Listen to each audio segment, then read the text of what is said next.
Okay, 1 second. Now you can unmute. Hi, good evening. How are you? I'm good. काफी late हो गया, but it's good. क्या?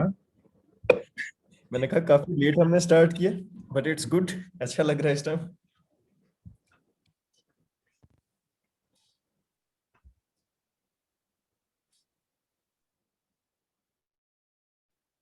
Mic को क्या set कर लूँ मैं, को थोड़ा सा सेट किया था, फिर से दिक्कत आने लगी, पता नहीं क्या.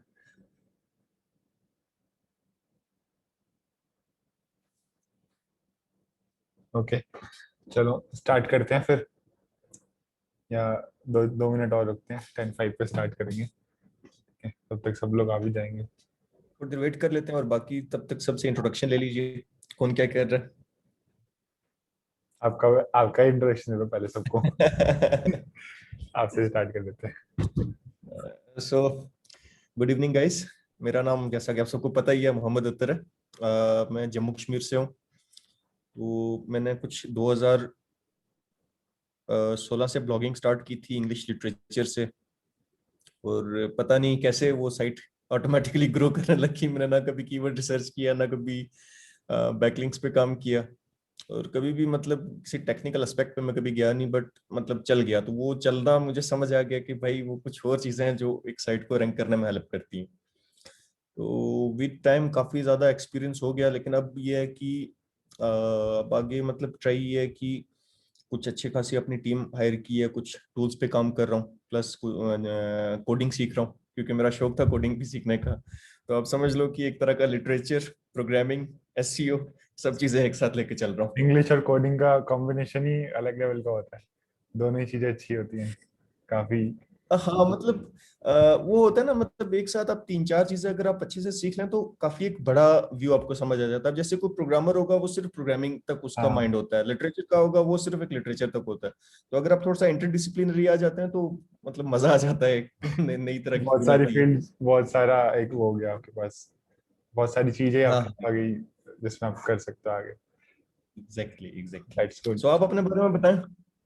ओके, सो मैंने आज से अराउंड 4 साल पहले स्टार्ट किया था. तो स्टडीज वगैरह में इतना तब इंटरेस्ट नहीं था, तो ऐसे ही थोड़ा डिजाइनिंग में लगा. बीसीए करा है तो डिजाइनिंग में थोड़ा सा इंटरेस्ट आया.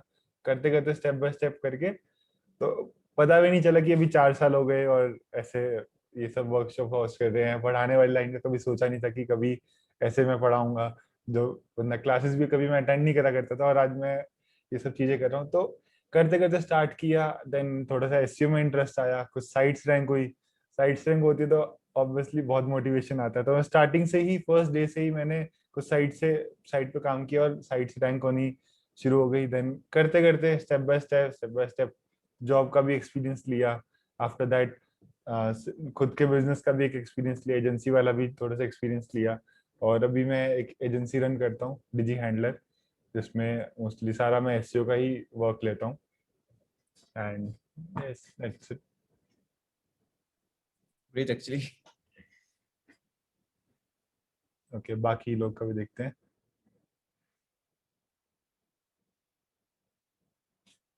ओके, सो अंशुल, आप थोड़ा सा बताओ अंशुल आपके बारे में.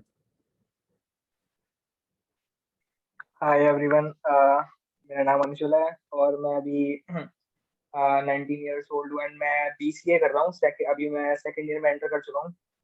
एंड साइड बाय साइड मेरे को प्रोफेशन, मतलब मेरा एक तरह से कहते हैं ना हॉबी था. लाइक मतलब मैंने स्टार्ट किया था पिछले लॉकडाउन से, मेरी वेबसाइट मैंने स्टार्ट किया था. तो जैसे ही मैंने अपनी वेबसाइट बनाई, थोड़ा और इसमें इंटरेस्ट आने लग गया कि मतलब कैसे होता है एसईओ वगैरह. फिर मैंने एसईओ पे काम किया. फिर मेरे को और इंटरेस्ट आने लगा कि इसमें और भी फील्ड्स होती हैं, like like Google ads, Facebook ads. और भी मतलब लाइक मॉड्यूल्स होते हैं. तो उसका मैंने उसकी कोचिंग ली. मैंने अपना कोर्स वहाँ से कंप्लीट किया. हम मेरे को इंटर्नशिप करते हुए 2 मंथ्स हो चुके हैं. एंड मैं अभी गूगल एड्स संभालता हूँ एंड एसईओ करता हूँ वेबसाइट्स का. एंड करंटली मेरी 2 वेबसाइट्स हैं जो गूगल एड्स से अप्रूव्ड हैं. एंड उनसे भी फिलहाल कोई अर्निंग नहीं होती, बट मैं हाँ काम कर रहा हूँ उन पे. बाकी uh, इसमें और इस फील्ड में और ग्रो करना है मेरे को. That's good. तो this is my intro. Good. Okay, तो जो आपकी अर्निंग नहीं होती उसका सोल्यूशन अभी इसमें मिल जाएगा, इस वेबिनार में हो जाएगा, वर्कशॉप में। ठीक है, काफी सारी चीजें ऐसी थी कि एडसेंस में कुछ एक ऐसा टॉपिक है जो कि एडसेंस में बहुत हेल्प करता है। कुछ ऐसा रिसर्च वाली चीज होती है जो कि सिर्फ रिसर्च कर लो बैकलिंक्स वगैरह की हटा के, सिर्फ कीवर्ड्स भी अच्छे से ढूंढ लें तो भी उसमें काफी हेल्प मिल जाती है हमें ग्रो करने में। तो जहां तक मेरा मानना है, मेरा एक्सपीरियंस ऐसा रहा है कि सिर्फ कीवर्ड्स भी अच्छे से कर लो तो साइट रैंक कर जाती है। ठीक है, अब नेक्स्ट देखते हैं, अनुभव अरोड़ा, आपके बारे में बताओ थोड़ा सा कुछ। Hello sir, good Hi. Evening all of you. Sir basically मैं बीसीए कर रहा हूँ और मेरे को 2 साल से एसईओ का है एक्सपीरियंस, तो मैं गूगल एड्स पे वर्क कर रहा हूँ। तो मैं एक्चुअली अभी नोएडा में ही जॉब करता हूँ और साथ में फ्रीलांसिंग भी मैं कर रहा हूँ काफी टाइम से। कुछ में फ्रीलांसिंग और एसईओ की भी प्रोजेक्ट्स है, गूगल एड्स के भी है। Good good. और जो मतलब ज्यादा टाइम तो नहीं है, पर धीरे धीरे सीख रहा हूँ मैं। जैसे मेरी कोर मेरा भी एसईओ ही है, बट मोस्टली जहाँ भी वर्क करता हूँ ना, बट बैकलिंग ही बताया जाता है। तो सर मेरे को वही समझ नहीं आती कि ज्यादातर कंपनियां बैकलिंक पे फोकस क्यों करती है, ऐसा क्यों होता है? स्टार्टिंग में होता है तो वो थोड़े से। सबसे बड़ा क्वेश्चन भी रहती है कि मतलब कंपनी क्वांटिटी और बैकलिंक से ज्यादा फोकस करती है। लेकिन सर बैकलिंक हमेशा काम नहीं करती है। आपने आपने सिर्फ 2 मिनट लेट ज्वाइन करा, अभी मैं वही बता रहा था। आपने सिर्फ 2 मिनट लेट ज्वाइन करा, मैं यही बता रहा था कि सिर्फ आप कीवर्ड किसी रिसर्च अच्छे कंपनी से में करो। भी अब जॉब करते हो ना, तो क्वांटिटी कैसे ऑफ बैकलिंक्स मांगती है। सर ऐसा क्यों होता है? और उसका? मुझे सर एक और चीज पूछनी थी आपसे सर। हाँ ये जो बैकलिंक्स बनाते जा रहे हैं हम पीछे, वो एचटीटीपी पे जब जाके चेक करते हैं तो वो बैकलिंक दिखाते हैं कि first seen last seen lost. जब लॉस्ट कैसे हो जाता है इनका? देखो, लॉस्ट का मतलब ये होता है कि वो बैकलिंक उन्होंने रिमूव कर दिया, या फिर आपका डोमेन वगैरह में कुछ चेंज आया होगा तो इस वजह से वो रिमूव हो गया। कुछ भी आपका यूआरएल चेंज हुआ इस वजह से हो सकता है कि रिमूव हो गया, या फिर ये हो सकता है कि उन्होंने कुछ अपडेट करा। कई बार हम क्या करते हैं, बैकलिंक बनाते हैं तो फोर्सफुली जाके बनाते हैं बैकलिंक, फोर्सफुली जाके किसी भी साइट पे गए, वहां जगह मिली कमेंट करने की, कर दिया कमेंट। बाद में जब उनका एडमिन चेक करता है कि यार इतने सारे कमेंट्स हो गए, इनको स्पैम में डाल दो सबको, तो उस तरह से कई कई वेबसाइट्स में वो रिमूव हो जाता है। बट अगर आप कंटेक्चुअल बैकलिंक लेते हो, थोड़ा सा मेहनत करते हो बैकलिंक ढूंढने में, वो बैकलिंक आसानी से रिमूव नहीं होता, वो बैकलिंक लॉन्ग टर्म के लिए वहां पर रहता है। एक सिंपल सा असूल है मेरा बैकलिंक्स के, जो मेरा मानना है, आपको जितनी ज्यादा मेहनत लग रही है ना बैकलिंक बनाने में, सबसे ज्यादा पावरफुल बैकलिंक वही रहेगा आपको आपकी साइट की रैंकिंग में भी और बाकी सब चीजों में भी आपको जो हेल्प करेगा। जितना टाइम आप बैकलिंक बनाने में लगाओगे, फॉर एग्जाम्पल गेस्ट पोस्ट है, गेस्ट पोस्ट बनाने में कितने दिन लग जाते हैं, कई बार अप्लाई करते हो फिर वो रिप्लाई करते हैं तो टाइम लग जाता है। कमेंट पोस्ट कितना टाइम लगता है, 2-4 मिनट 5 मिनट एक बार एक लिंक लेने में। तो मेरा ये मानना है कि आप जितना ज्यादा टाइम, जो लॉन्ग टाइम वाले जो बैकलिंक्स होते हैं कम मिलते हैं बट दे आर पावरफुल, वो कहीं ना कहीं ज्यादा हेल्प करते हैं लिंक उसकी, आपको लिंक जूस पास करने में, आपकी अथॉरिटी बढ़ाने में। तो ये चीज का आप ध्यान रखो। अब फॉर एग्जाम्पल हो गया फॉरम लिंक्स हो गए, अब वहाँ पे एक्टिवली फॉरम में अगर आप लिंक बनाते हो, एक्टिवली बनाने के लिए आपको क्या करना पड़ेगा, पहले आपको एंगेज करना पड़ेगा, आप थोड़ा टाइम कुछ पोस्ट करनी पड़ेंगे। कोरा में देख लो, कोरा का एग्जाम्पल सबसे बेस्ट है। कोरा में अगर आपको लिंक चाहिए तो आप क्या करोगे, पहले जो स्ट्रेटेजी एक्चुअल में वर्क करती है, आप 8-10 दिन तक सिर्फ नॉर्मल अपना अकाउंट एक्टिव करो, देन थोड़े से पोस्ट हो गए, थोड़े से क्वेश्चन के आपने आंसर दे दिए as a person, not as a bot, as a person आपने वहां के उनके आंसर्स दिए। आफ्टर दैट तब आप लिंक डालो कि वहां पे कि ये मेरी साइट है, तब उसको इनडायरेक्टली लिंक करो आप। ठीक है, तब वो लिंक वहां पर रहेगा, otherwise they will remove it, आपका अकाउंट भी डिसेबल हो जाता है बहुत जल्दी। ठीक है, तो बैकलिंक की सबसे मेन चीज यही रहती है, इस चीज का आपको ध्यान रखना पड़ता है। बाकी हम इंट्रोडक्शन कर रहे थे, अभी सीधा उस पर स्टार्ट कर दिया। ठीक है, और सलमान आपके बारे में बताओ, आपका इंट्रोडक्शन। सर मेरा नाम सलमान है और मैं डिजिटल मार्केटिंग में हूँ 2-2.5 साल से। बीटेक सीएस कंप्लीट कर चुका हूँ। इससे पहले मैं एमएलएम इंडस्ट्री में था और अच्छा खासा एक्सपीरियंस है एमएलएम इंडस्ट्री का। Good good. और दिल्ली से बिलोंग करता हूँ। ओके, ठीक है। ये Realme 3 Pro जो भी है, अपना नाम चेंज कर लो प्लीज। रिंकी पटेल, आपका इंट्रोडक्शन। आपसे तो आज ही बात हुई थी, आपका इंट्रोडक्शन कर दो सबको।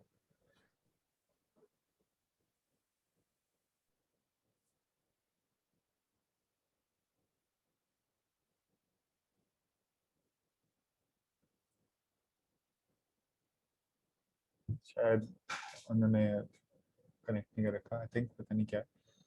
यतीश साहू।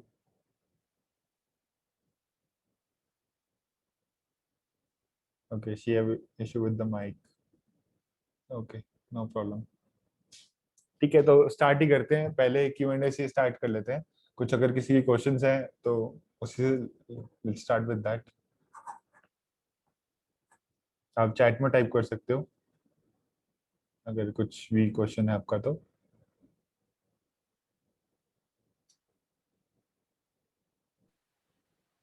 तो मेरा क्वेश्चन ये था लाइक अगर हम किसी वेबसाइट से बैकिंग लेते हैं, ठीक है, हम्म। अगर हमने बैकिंग लिया है अपने होम पेज पे, जो हमारा डोमेन होम पेज है उस पे हाँ, लिया है हमने, तो उसकी अथॉरिटी कैसे पास होगी हमारी वेबसाइट पे, मतलब कैसे उसकी अथॉरिटी हम पे आएगी, मतलब किस वे में आती है अथॉरिटी?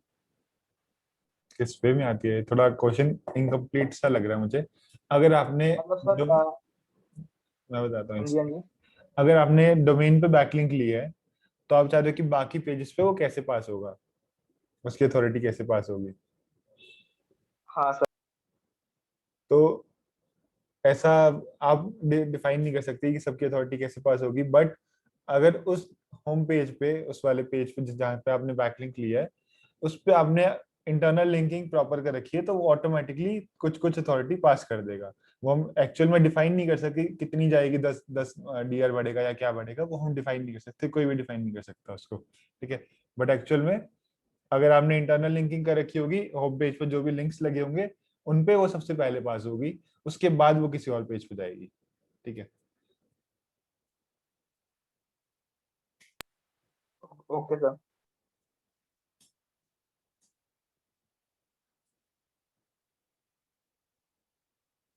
चलो मैं एक बार अपने उस पर स्टार्ट करता हूँ।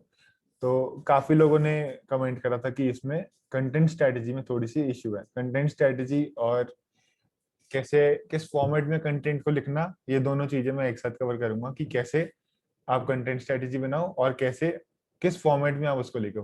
तो कंटेंट स्ट्रेटजी के अंदर देखते हैं क्या क्या चीजें आती हैं एक्चुअल में। कंटेंट स्ट्रेटजी में पहली चीज जो आती है वो आता है आपको अपना राइट कंपटीशन फाइंड करना पड़ेगा। कंपटीटर कौन है वो देखना है पहले, उसके बाद उनकी स्ट्रेटजी देखनी है। तो कंपटीशन कैसे देखेंगे? Let's go with the tools. First HRF या सेमरश जो भी आपके पास होगा उसमें आपको चेक करना है।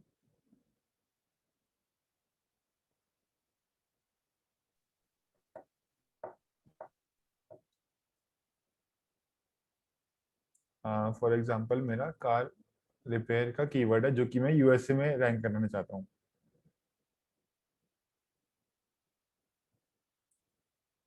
ठीक है, काफी ब्रॉड कीवर्ड ले रहा हूँ अभी के लिए मैं।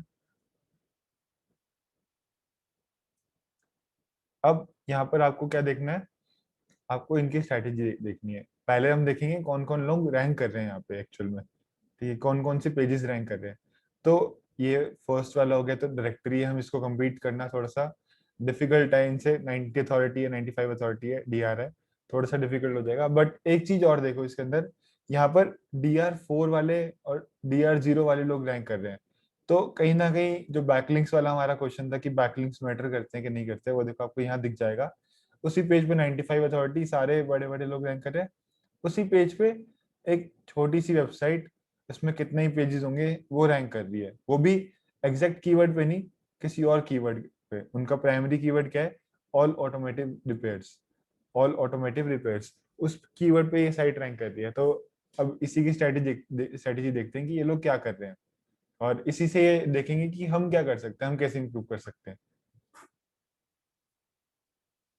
ठीक है, देखो इनकी साइट सिक्योर्ड भी नहीं है, तो अगर किसी को एसईओ का प्रोजेक्ट चाहिए तो इनको कॉल कर दो कि आपकी साइट इंप्रूव कर देंगे हम। ठीक है, जस्ट किडिंग। तो थोड़ा सा वैसा था। इसके अंदर देखो इन्होंने क्या कर रखा है, पहले थोड़ा सा एनालाइज करते हैं। तो जहां तक मेरा रहता है कि मैं मोस्टली ट्राई करता हूँ कि मैनुअली सब चीजें करूँ, टूल्स कम से कम यूज करूँ। जितना कम यूज करो उतना सही रहता है, कि क्योंकि एग्जैक्ट क्या है वो आप एज अ ह्यूमन ही बता सकते हो कि क्या एक्चुअल में सर्चिंग हो रही है, क्या सब चल रहा है।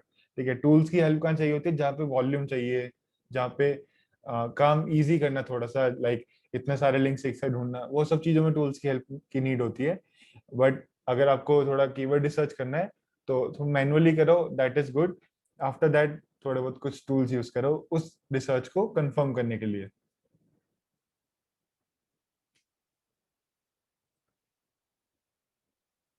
तो इसमें देखो इन्होंने कैसी क्या स्ट्रेटेजी यूज कर रखी है, इन्होंने H1 H2 प्रॉपर लगा रखा है। उसके बाद इनके टाइटल वगैरह भी देखते हैं, देखो टाइटल वगैरह थोड़ा सा बड़ा है, ठीक है। अब देखते हैं ये रैंक क्यों करा आखिर में, इतनी कम अथॉरिटी के बाद भी वाई दे आर रैंकिंग, ठीक है। कुछ एक साइट और देख लेते हैं, ये वाली।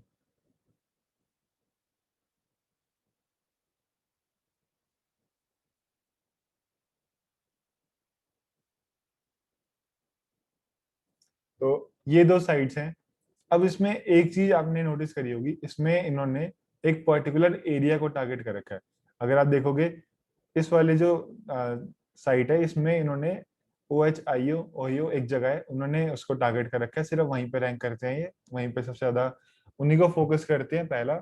और दूसरी जो ये वाली साइट है, ये उसका उन्होंने क्लीवलैंड में टारगेट कर रखा है, क्लीवलैंड, ठीक है। तो ये दोनों आपस में ही साथ में ही जगह है, तो देखो दोनों सब में क्लीवलैंड ओहियो करके ये जगह है USA में, उनको सबने टारगेट कर रखा है, ठीक है। मैं क्योंकि मैंने पूरा कीवर्ड नहीं डाला इसलिए ऐसा दिखा रहा है। तो मेरे को ये कीवर्ड थोड़ा सही लगा, यूएस में अगर डायरेक्ट सर्च करते तो क्या आता है। तो सबसे ज्यादा अथॉरिटी, सबसे ज्यादा ये रैंक कर रहे हैं। इनका रीजन क्या है रैंक करने का, बेसिकली रीजन इनका देखो, इन्होंने एक तो ऑन पेज वगैरह जो इनका हो रखा है वो प्रॉपर कर रखा है। अब देखते हैं कि ऑन पेज कितना सही कर रखा है, कितना कैसे कर रखा है, फिर उसकी स्ट्रेटेजी देखेंगे। देखो H2, ये तो की सेटिंग्स हो गई। H4, तो जहां तक है कि उन्होंने हेडलाइन हेडिंग्स तो बहुत सारी यूज कर रखी है, पर तो ये वाला जो मुझे लगता है कि इस कीवर्ड को हम, इस कंपटीशन को हम नहीं देखना चाहिए, क्योंकि इन्होंने इनका तुक्के से ही रैंक कर रहा है। कुछ भी अपडेट आएगा मुझे लगता है कि नीचे चले जाएगा। कोई और साइट देखते हैं। हाँ, ये वाली साइट फिर भी सही है, ठीक है। सबसे पहले कीवर्ड टॉप में, उसके बाद पूरा यहाँ पे आ गया। आफ्टर दैट सीधा कीवर्ड रिसर्च करके देखते हैं कि कैसे आ रहा है इनका।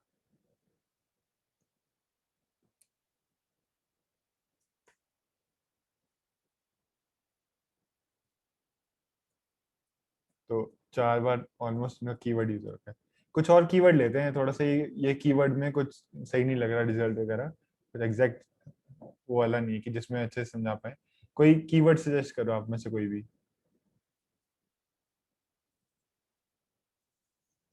कोई भी एक कीवर्ड सजेस्ट करो किसी भी कंट्री में कुछ भी।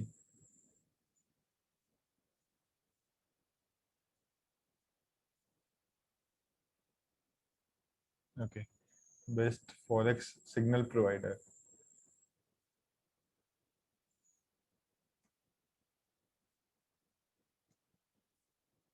बेस्ट हटा के देखते हैं पहले।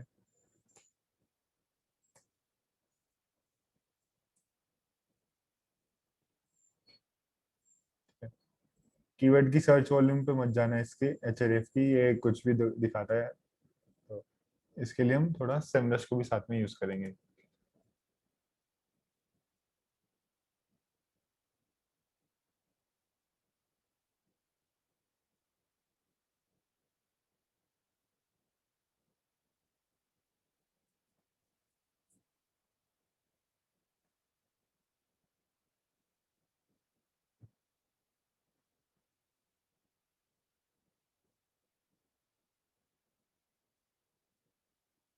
हमारा कीवर्ड था फॉरेक्स सिग्नल प्रोवाइडर, ठीक है।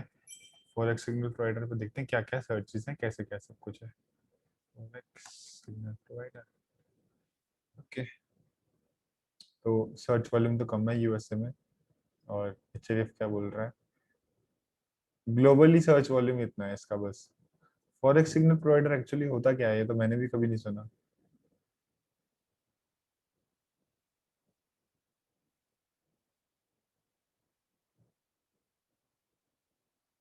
हाँ, कुछ गिटार्स वगैरह से सर्च करते हैं, गिटार के रिलेटेड सर्च करते हैं।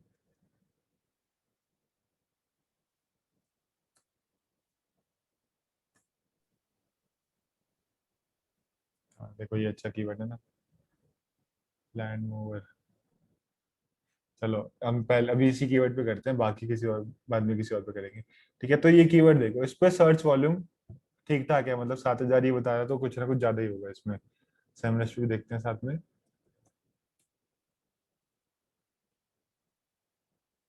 acoustic guitar for sale, cheap acoustic guitar, use acoustic guitars, यहाँ पे बेस्ट वाला करते हैं। ठीक है, ये थोड़ा अमेजोन टाइप के निश की हम रिसर्च कर रहे हैं, इससे काफी हेल्प मिल जाएगी आपको अमेजोन पे रिसर्च करने में। ठीक है, इन टूल्स की वॉल्यूम पे एग्जैक्टली मत जाना, वॉल्यूम एग्जैक्ट कोई भी नहीं बता सकता। ऐसे ऐसे कीवर्ड्स भी मैंने देखे जिन पे मैंने काम करा है, उन पे वॉल्यूम 500 दिखा रहा है और मेरा मंथली ट्रैफिक उनसे 3,000 5,000 इतना आ रहा है एक कीवर्ड से। और ऐसे बहुत सारे कीवर्ड्स हैं, किसी किसी से 10,000 का ट्रैफिक भी आया है एक सिंगल कीवर्ड से मंथली का। तो इनकी कीवर्ड वॉल्यूम चेक करने की स्ट्रेटेजी जो रहती है, इनका एल्गोरिदम रहता है, वो थोड़ा सा डिफरेंट रहता है। वो पूरा एक साल का कंपेयर करते हैं कि एक साल में कितना था, आफ्टर दैट उसको 12 में डिवाइड करके देन वो शो करते हैं कि क्या उसका कीवर्ड का वॉल्यूम रहा है पिछले एक साल में। तो उस पर एग्जैक्टली नहीं जाते। ठीक है, अब चेक करते हैं। हमने कीवर्ड्स ढूंढ लिया, ये वाला एकॉस्टिक गिटार्स। ठीक है, अब इसमें कंटेंट कैसे लिखेंगे वो देखते हैं। एकॉस्टिक गिटार्स में देखते हैं, best looking acoustic guitar, best looking पे भी नहीं जाते, बेस्ट एकॉस्टिक गिटार्स। ठीक है, हमने टूल पे सर्च कर लिया, अब सर्च करते हैं इसको गूगल पे, एकॉस्टिक गिटार्स फॉर बिगनर्स आ रहा है सबसे पहले, तो इसी को ही देखते हैं। इसी कीवर्ड को देखते हैं पहले कि क्या कहाँ पे रैंक कर रहा है, क्या इसकी वॉल्यूम वगैरह है। ठीक है, और इसका भी same.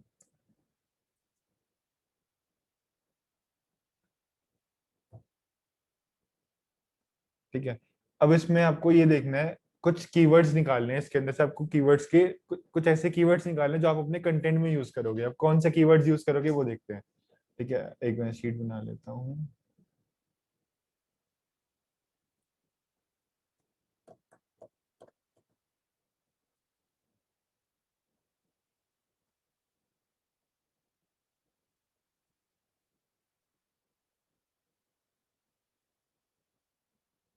How to choose a guitar for beginners.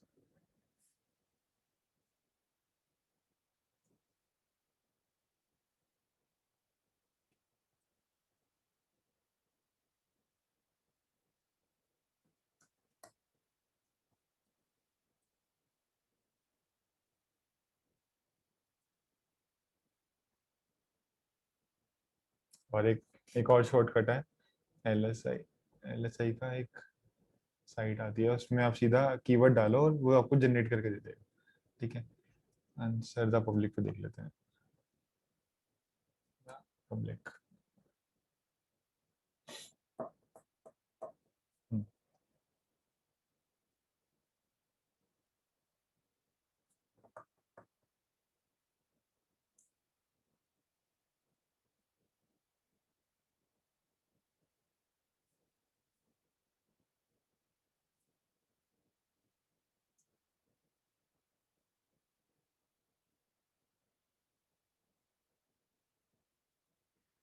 acoustic guitar for beginners और बिगनर्स लेफ्ट हैंड।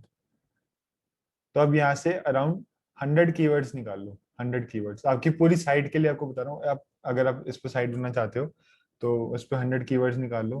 एंड उसके बाद उस कीवर्ड की और आगे डीप में रिसर्च करके देखेंगे।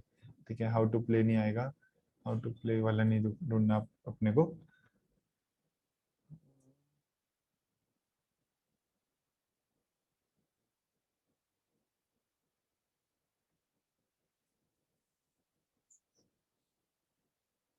अमेज़न भी सर्च नहीं करेंगे, acoustic गिटार फॉर AMP, वैसे acoustic गिटार फॉर बिगनर्स, ये वाला यूज कर सकते हो।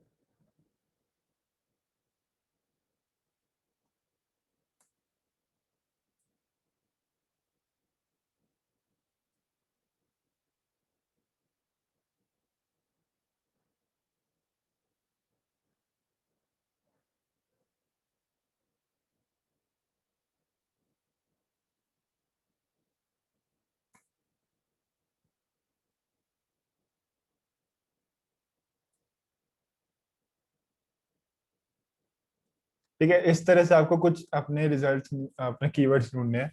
और अब हमारे पास कितने 5-6 कीवर्ड्स हो गए। हम इन 5-6 कीवर्ड को एक आर्टिकल के अंदर लिख सकते हैं, क्योंकि सबका बेस क्या है, सबका बेस सेम है। ठीक है, या तो इस तरह से कर सकते हैं, पहला एक गाइड लिखा, guide to buy acoustic guitar. ठीक है, जो भी कीवर्ड है हमने लिख दिया। एक हमने पोस्ट बनाएंगे 1500 वर्ड्स का या 2000 वर्ड्स के अराउंड का। उस 2000 वर्ड्स के अराउंड में अब हम करें कीवर्ड क्लस्टरिंग। कीवर्ड क्लस्टर क्या होता है? फॉर एग्जांपल, नहीं फाइल में एक सेकेंड, देखो कीवर्ड क्लस्टर कैसे होता है। जो आपका अंशुल का एडसेंस में इशू आ रहा था, या जिसकी भी अर्निंग में थोड़ा इशू आ रहा है, वो सही से नहीं अर्न कर पा रहे, तो उनके लिए ये चीज बहुत यूजफुल है अगर वो कीवर्ड रिसर्च प्रॉपर करते हैं। तो जो भी उनका निश है, उस निश में थोड़ा सा डीप डाउन जाना है, उनको थोड़ा माइक्रो जाना है, और तो माइक्रो के अंदर भी और माइक्रो जाना है, मतलब बिल्कुल डीप में जाना है उसको, जितना वो डीप में जा सकता है। सर्च वॉल्यूम छोड़ दो, सर्च वॉल्यूम पे ध्यान मत देना एचआरएफ की, तभी आपका ये चीज ग्रो पाएगा। सर्च वॉल्यूम पे ध्यान देते हैं तो क्या होता है, हम सोचते हैं कि यार 10 ही तो सर्च वॉल्यूम है, इस पे कौन क्या करेंगे काम। ऐसा काफी बार होता है, इससे अच्छे अच्छे कीवर्ड छोड़ देते हैं। बट अगर हम ढूंढे अच्छे से कीवर्ड कुछ, ठीक है, जिस बिना सर्च वॉल्यूम के, बाद में बढ़ जाएंगे, आज नहीं तो कल बढ़ जाएंगे वो सर्च वॉल्यूम, कभी तो बढ़ेगा, ऐसा नहीं हो सकता ना कि नहीं बढ़ सकता। ओके, तो एक सेकेंड, इसका मैसेज है, पहले मैं एक बार थोड़ी सी कंप्लीट करता हूँ। तो इस पे हम सर्च वॉल्यूम पे ध्यान नहीं देना होगा, हमें ध्यान देना होगा कीवर्ड्स के ऊपर। कुछ कीवर्ड्स ढूंढेंगे, कुछ कीवर्ड्स फाइंड आउट करेंगे। एक साइट और भी है जिससे आप ढूंढ सकते हो कीवर्ड्स, एक्सप्लोर कीवर्ड्स।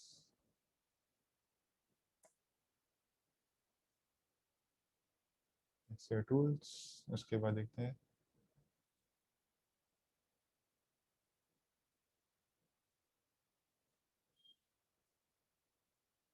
अपडेट आ गया शायद इस साइट में। चलो हम यहाँ पे कीवर्ड लिखते हैं, acoustic guitars और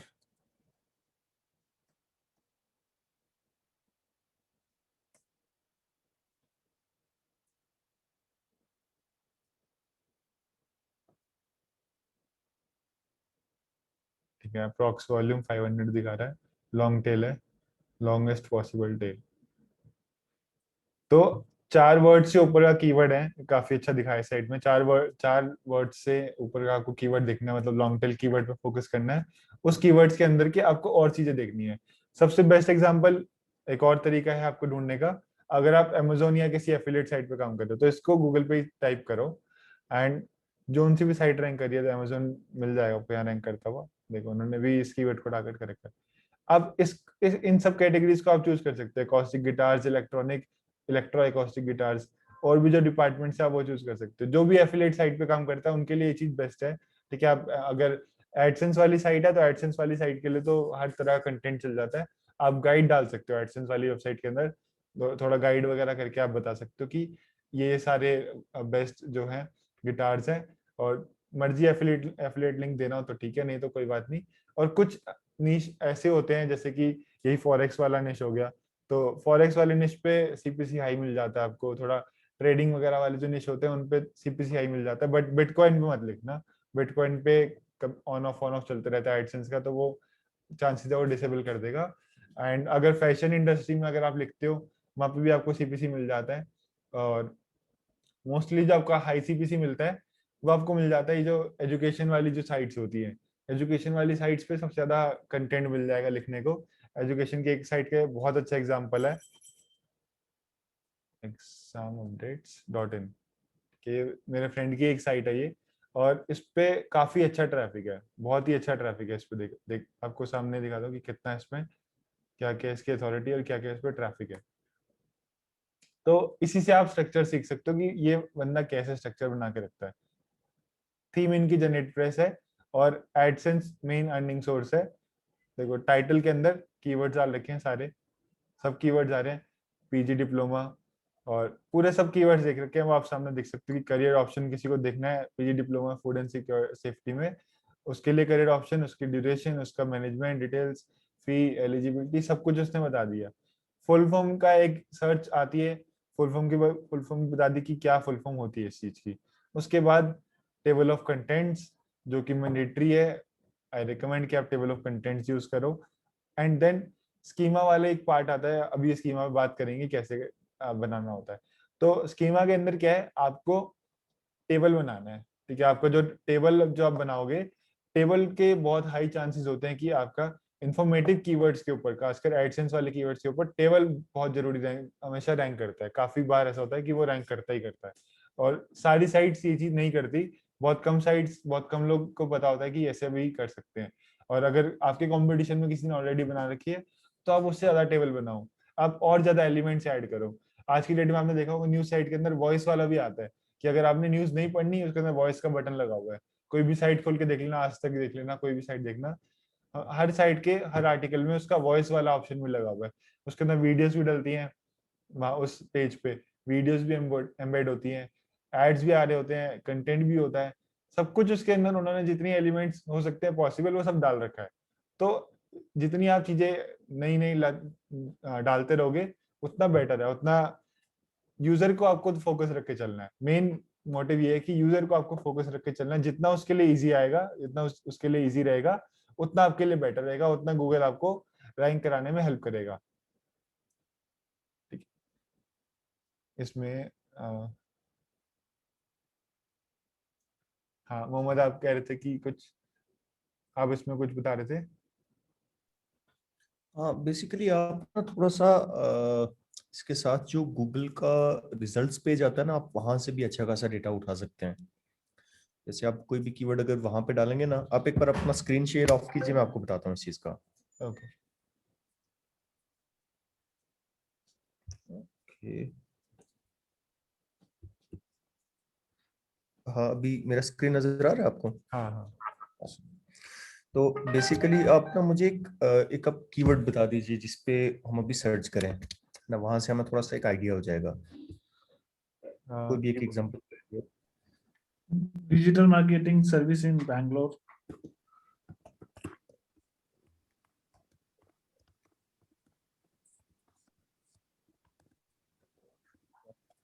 ये आपका आ गया कीवर्ड। ये अब इसमें जो आपका ये सेक्शन आता है ना, पीपल आल्सो आस्क, यहाँ से आपको इनको क्लिक करते जाना है। ठीक है, बिल्कुल। यहाँ से आपको बहुत सारे जो कीवर्ड्स है ना आपके क्लस्टर के लिए, वो यहाँ पे मिलेंगे। तो आपको करना क्या है, जैसा कि लविश भाई ने बताया, मैं आपको ना थोड़ा सा उसका एक चीज ऐड कर दूंगा, आपको समझ आ जाएगी कि उसको यूज कैसे करना होता है। तो बेसिकली जब आप कीवर्ड डालते हैं ना, तो सिर्फ आपको मतलब जो टाइटल के लिए नहीं रखना होता कीवर्ड। तो आपको क्या करना है, यहाँ पे ना 4-5 सेक्शंस बना देनी है। जैसे कुछ आपके जो होंगे वो टाइटल के लिए होंगे कीवर्ड्स, कुछ जो होंगे आपकी जो सब हेडिंग्स होंगी। जैसा कि अभी वो लविश भाई ने बताया था, मैं आपको एक बार दिखा देता हूँ। एग्जाम अपडेट्स अच्छी साइट है ये साइट। इसमें देखो इसने किया क्या है, ये आ गया आपका टाइटल, और उसके बाद आपके जो यहाँ पे सब टाइटल्स आ गए। ठीक है, तो आपको सिर्फ टाइटल पे ध्यान नहीं देना, आपको जो आपका सब टाइटल्स होगा, आपके हर सब टाइटल में एक कीवर्ड होना चाहिए। तो यहाँ पे जो आप सब हेडिंग्स में लिखेंगे, थर्ड आता है जो आपकी बीच में इमेजेस होती हैं। यहाँ पे बीच में इसने तो इमेजेस यूज नहीं की है, लेकिन अगर आप कोई इमेज जैसे साइट पे डालते हैं तो हर इमेज खुद में रैंक करती है। अगर आप मतलब कभी भी अपने सर्च कंसोल पे जाएंगे ना, तो आपको ये भी पता चल जाएगा कि आपकी कौन कौन सी इमेजेस हैं जिन पे मतलब आपका जो साइट है वो मतलब रैंक करा था। मैं आपको एक एग्जांपल दे देता हूँ, यहाँ से आपको समझ आ जाएगी। हाँ, ये परफॉर्मेंस है, और इसमें search appearance, I think images. हाँ, यहाँ से अगर आप इमेजेस पे क्लिक करेंगे ना, तो आपको ये पता चल जाएगा कि आपको इमेज से डेटा किस किस क्वेरी पे आपकी इमेजेस रैंक की, किस किस जगह पे रैंक की। तो आप जितना मतलब इमेजेस का एसईओ करेंगे ना, उतने आपके चांसेस हाई होते हैं गूगल में रैंक करने की। क्योंकि नॉर्मली जो ब्लॉग पोस्ट है उस पे तो मतलब बड़ी साइट को आउट रैंक करना बहुत मुश्किल होता है, लेकिन इमेज जो है ना, ये एक ऐसी चीज होती है कि आप इनडायरेक्टली आप रैंक कर सकते हो उसके ऊपर। तो आपको क्या करना है, यहाँ पे थर्ड आपका बन जाएगा इमेजेस का, फोर्थ आपका बन जाएगा जो आप सेंटेंस के अंदर यूज कर सकते हैं। मैं आपको एक एग्जांपल देता हूं, आपको समझ आ जाएगी। सेंटेंसेस के अंदर, जैसे डिजिटल मार्केटिंग की आप बात कर रहे हैं, ठीक है, तो डिजिटल मार्केटिंग जैसे ये कीवर्ड है, ठीक ठीक है। Digital marketing is often referred to as, तो ये चीज को हम अपने कंटेंट के अंदर यूज कर सकते हैं, मतलब as a part of sentence, जिससे आपका कंटेंट रेलेवेंट हो जाता है। जैसे अगर आप कभी मतलब जब आप स्कूल्स में थे वहां पे आपको पता होगा कि हमें ना कभी ऐसे मिलते थे लिखे हुए, आपको इस ये टेक्निक अगर समझ आ गई तो आपके लिए बहुत इजी हो जाएगा मतलब रैंक करना है उस चीज के लिए। तो स्कूल्स में ना आपको पता होगा बुक्स में कई बार हमें मिलता है कि वो ना बीच में एक एक डैश डाल के दे देते हैं। अब मुझे यहाँ पे इमेज मिल नहीं रही है, तो मतलब जैसे माई बेस्ट फ्रेंड पे ऐसे है तो लिखेंगे my best friend dash dash dash dash, my best friend has dash dash dash dash. मतलब आपको एक पूरा जो कंटेंट है उसका एक आउटलाइन बता देते हैं कि इसकी कहानी क्या है, बीच में आपको कंटेंट डाल देना है। तो जब आपको कीवर्ड्स मिलते हैं ना, आपको क्या करना है कि एक कीवर्ड पे काम नहीं करना होता, आपको सारे कीवर्ड्स इकट्ठे करना है, उनकी क्लस्टरिंग करनी है। तो मतलब जिससे आपकी आउटलाइन जो है वो आपके कीवर्ड से बन जाएगी, ठीक है। तो इसीलिए मैं कहता हूं कि आपके जो कीवर्ड्स हैं टाइटल में भी होने चाहिए, सब टाइटल्स में भी होने चाहिए, इमेजेस के अंदर भी होने चाहिए, आपके सेंटेंसेस के अंदर भी होना चाहिए। जैसे मैंने आपको यहाँ पे बताया कि जैसे ये कीवर्ड है digital marketing is also known as, या फिर इज नोन एज, ये कीवर्ड है। अगर मतलब ये यहाँ पे रैंक कर रहा है ना, इसका मतलब ये कीवर्ड है, अगर आपको कभी भी मिल जाए तो ये आपके कुछ कीवर्ड्स जो होंगे वो आपको यहाँ पे डालने हैं सेंटेंसेस के अंदर, ठीक है। फिर आप अगर अपना पिंटरेस्ट का अकाउंट यूज करते हो, क्योंकि पिंटरेस्ट जो है वो सोशल मीडिया में सबसे ज्यादा जो ट्रैफिक आता है ना वो पिंटरेस्ट से आता है। तो और यूएस इसमें का ट्रैफिक भी होता है उसमें। हाँ उसमें यूएस का ट्रैफिक होता है, और अभी जो रिसेंटली मतलब लास्ट कुछ 1-2 साल से मैंने चेक किया कि बहुत ज्यादा ट्रैफिक आ रहा है। मुझे 25-30 हजार का ट्रैफिक इससे आता है। अगर आप यहाँ पे देखेंगे ना इसका इनसाइट्स, तो आपको समझ आ जाएगी कि इससे बहुत ट्रैफिक रहता है। ये देखो ये डेली का ट्रैफिक है यहाँ पे। तो अगर इतना ट्रैफिक आपको यहाँ से आने लग जाए तो आप इमेजिन करें कि कितना आपको आ सकता है। तो जब आप पिंटरेस्ट पे कोई भी आप पिन क्रिएट करते हैं इसमें, अब वो चाहे आप अपनी वीडियो को भी यहाँ पे पिन कर सकते हो। जैसे आपने कोई यूट्यूब पे जैसे ये आपने वीडियो डाल दी है, ठीक है, तो आपको यहाँ से इसको पकड़ना और सेव फ्रॉम साइट पे जाके ये कर देना, तो वो ऑटोमेटिकली आपकी वीडियो जो है वो यहाँ पे आ जाएगी। तो आप इसका भी आप यहाँ पे एसईओ कर सकते हो। तो जब आप गूगल से कोई भी इमेजेस के लिए एसईओ उठाएंगे ना, तो जैसे आप मतलब अपने कंटेंट के अंदर टाइटल और मेटा डिस्क्रिप्शन डालते हैं, उसी तरीके से आप यहाँ पे भी मेटा टाइटल और मेटा डिस्क्रिप्शन डालेंगे, ठीक है। तो ये आपका नेक्स्ट आ जाएगा जो कीवर्ड्स फॉर पिंटरेस्ट। और पिंटरेस्ट के बहुत चांसेस होते हैं गूगल में रैंक करने की। कई बार ऐसा होता है कि मेरी वेबसाइट की जो इमेजेस हैं सॉरी कंटेंट है वो नीचे होता है, और पिंटरेस्ट जो मेरा बनाया हुआ होता है वो उसके ऊपर चला जाता है। तो बहुत ज्यादा चांसेस होते हैं मतलब पिंटरेस्ट के रैंक करने के। और फाइनली जैसे आजकल के जमाने में आपको पता है कि आप खुद भी हम लोग जो है वो वीडियो कंटेंट ज्यादा प्रेफर करते हैं या ऑडियो कंटेंट ज्यादा प्रेफर करते हैं, खासकर जैसे क्लब हाउस हो गया, यूट्यूब हो गया। तो जब आप कोई कंटेंट लिखते हैं तो साथ साथ अगर आप वीडियो भी बनाना चाह रहे हैं तो आपके कुछ कंटेंट जो होंगे वो आपकी वीडियो के लिए हो जाएंगे, ठीक है। और फाइनली मतलब अगर आपको पता हो कि आज के जमाने में गूगल Q&A को बहुत ज्यादा प्रेफर करता है। जैसे मैं आपको एक चीज दिखाता हूँ, ये अगर आप मोबाइल वर्जन कर दें तो यहाँ पे ना जस्ट अ सेकंड, जैसे ये आपका मोबाइल हो गया,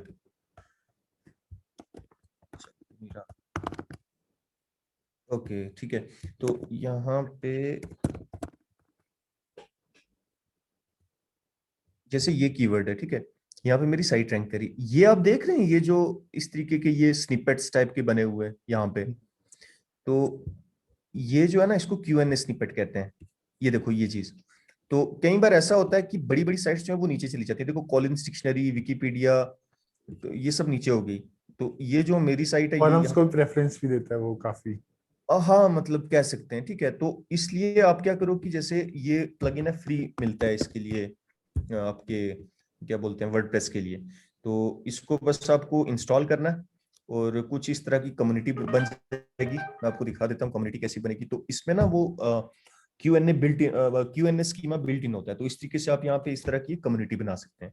तो जो कीवर्ड्स हैं मतलब ऐसा नहीं होता कि सारे आपके कीवर्ड्स जो होंगे उन पे आप आर्टिकल लिखते हो।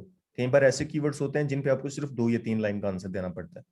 तो उस तरह के कीवर्ड्स जो हैं वो आपको यहाँ पे रख देने Q&A, ठीक है, Q&A। तो जब आप मतलब कीवर्ड रिसर्च करेंगे, अब वो कीवर्ड रिसर्च आपको कहाँ कहाँ से करना है, आपका जो सर्च कंसोल होगा उसमें आपको बहुत सारे कीवर्ड्स मिलते हैं इस जगह पे, ठीक है। राइट। इन सब कीवर्ड्स का आपको बैक मतलब यहाँ से ले लेना, और यहाँ पे जिन कीवर्ड्स पे आप इसकी साइट रैंक कर रही है ना, अब आपको समझ आ जानी चाहिए कि आपकी साइट के अंदर इतना पोटेंशियल है कि इन कीवर्ड्स पे और इनसे रिलेटेड जितने कीवर्ड्स हैं आपकी साइट रैंक कर सकती है, इररिस्पेक्टिव इसके कि भाई सामने वाली जो दूसरी साइट है वो कितनी बड़ी है या उसका कितना डीएपी है, वो मैटर नहीं करता। अगर आपकी साइट इनमें से किसी भी कीवर्ड पे रैंक कर रही है तो इससे रिलेटेड बाकी जितने कीवर्ड्स होंगे सब पे रैंक करेगी। ठीक है, जैसे ये कीवर्ड है, ये तो खैर 78 पोजीशन है, ये बड़ी पुरानी ज्यादा आ गई है, लेकिन जो नॉर्मल आपके कीवर्ड्स होते हैं, ये तो मैं सॉर्ट बाय इमेजेस पोजीशन कर दो, सॉर्ट बाय पोजीशन। एक सेकंड, मैं इमेज बेसिकली चेक कर रहा था। जैसे ये मेरा कीवर्ड है, इस पे मेरी साइट ना फर्स्ट पे रैंक कर रही है। अब इससे रिलेटेड जितने भी कीवर्ड्स होंगे ना, वो हमें यहाँ से नीचे से उठाना है और उन सब की क्लस्टरिंग कर देनी है। अब आपको खुद से समझना है कि भाई ये जो कीवर्ड है इसको एज टाइटल में यूज करूंगा, इसको सब हेडिंग यूज करूंगा, इसको इमेज यूज करूंगा, इसको सेंटेंस में यूज करूंगा, इसको पिंटरेस्ट में। तो इससे ना एक आपकी साइट का एक पूरा इकोसिस्टम क्रिएट हो जाता है। तो राइट। उस साइट को आप बीट कभी नहीं कर सकते। और ये मतलब मैंने स्ट्रेटजी अपनाई, मेरी 3 साइट्स हैं जो मतलब एक दूसरे से रिलेट करती हैं। एक पे कुछ 10-12 लाख का ट्रैफिक है, दूसरे पे 4-5 लाख का ट्रैफिक है, और तीसरी अभी मैंने दिसंबर के आसपास मैंने लॉन्च की थी, तो वो साइट का भी ट्रैफिक 50,000 क्रॉस हो गया। तो ये मतलब ये बेसिक टेक्निक थी जो मैंने यूज की थी। तो इसमें बस आपको याद रखना है कि आपका जो Q&A ये जो होता है, पीपल आल्सो आस्क सेक्शन, ये इस पे आपको फोकस करना है। ठीक है, इस पे आपको क्लिक करते जाना है, जो आपका एक एक है ना, इसको आप क्लिक करते जाएंगे, आपको बहुत सारे कीवर्ड्स मिल जाएंगे। तो इनको बस आपको उठाना है यहाँ से। तो अब आप देख लीजिए कि इनमें से जैसे आप यहाँ पे आप डाल देते हो, फॉर एग्जाम्पल इन सबको आप सब हेडिंग्स में यूज करेंगे। ठीक है, तो ये सब हेडिंग्स के आगे फिर कुछ पिंटरेस्ट के आगे, कुछ इमेजेस के लिए आगे, कुछ सेंटेंसेस के लिए आगे। और फिर वो जैसे कि भाई ने बताया था कि जैसे यहाँ पे आप जाएंगे ना, आपको दिखाता हूँ। जैसे हमने डिजिटल मार्केटिंग की बात की थी, मार्केटिंग,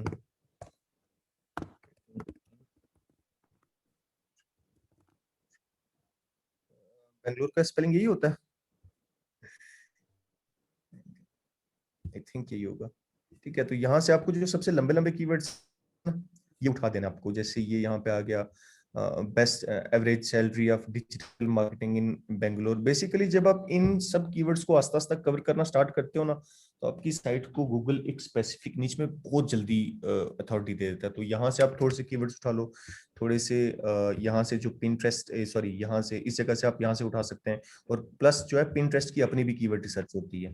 अगर आप यहाँ पे जाएंगे ना, तो जैसे ये डिजिटल मार्केटिंग, ठीक है, ये देखो ये जो ये कीवर्ड्स हैं, तो इनमें से आप कोई भी मतलब आप उठाएं, इन पे आप काम करें, तो आपको यहाँ से अच्छा खासा ट्रैफिक मिल सकता है इस पिंटरेस्ट से आपकी साइट पे। तो जब आप खासकर आप मतलब कॉम्पिटिटिव निच में हो या कहीं भी बड़ी उस निच में हो, तो आपके लिए बहुत ईजी होगा यहाँ से ट्रैफिक उठाना और ब्रांड बिल्ड करना। तो दैट्स इट। अगर किसी का क्वेश्चन है तो वो पूछ सकता है, तो फिर मतलब लविश भाई आगे कंटिन्यू करें।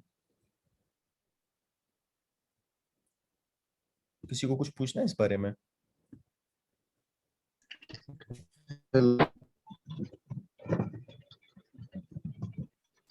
हेलो। हेलो। जी जी, हाँ, आप बताएं। काफी काफी अच्छा बताया। मैं अभी तो क्लियर है ये रहेगा। अभी कोई भी नई साइट हो, नई साइट होती है, हम्म तो मतलब उसका मतलब 2018 से मतलब बंद है साइट। हम्म, उसका कोई एनालिटिक्स कुछ नहीं। अब वो क्लाइंट आया है तो उसको एसईओ करवाना है उसका वेबसाइट का। राइट। और वो मतलब एक मतलब उसकी साइट रिस्पॉन्सिव नहीं है पहले तो एक। फिर मैंने पूरे पूरे वेबसाइट का ऑडिट किया, तो उसके साइट में बहुत सारा मतलब इश्यू है। तो उसके लिए मतलब क्या स्ट्रेटजी रहती है पहले, मतलब उसके क्या उसको मैं सजेशन दूं कि उसकी साइट मतलब वो चाहता है कि 2-3 महीने में मेरा कुछ कीवर्ड्स पे मैं टारगेटेड कीवर्ड पे रैंक कर सकूं। आपकी उस साइट का निच क्या है? Finance finance finance. मतलब सॉफ्टवेयर मतलब फाइनेंस सर्विस देता है, मतलब software, ERP solution, ERP software. तो आप ना मुझे यस। एक इसका कोई भी कीवर्ड बताएं, मैं आपको बता दूंगा उसमें काम क्या होगा, कैसे रैंक करना। आप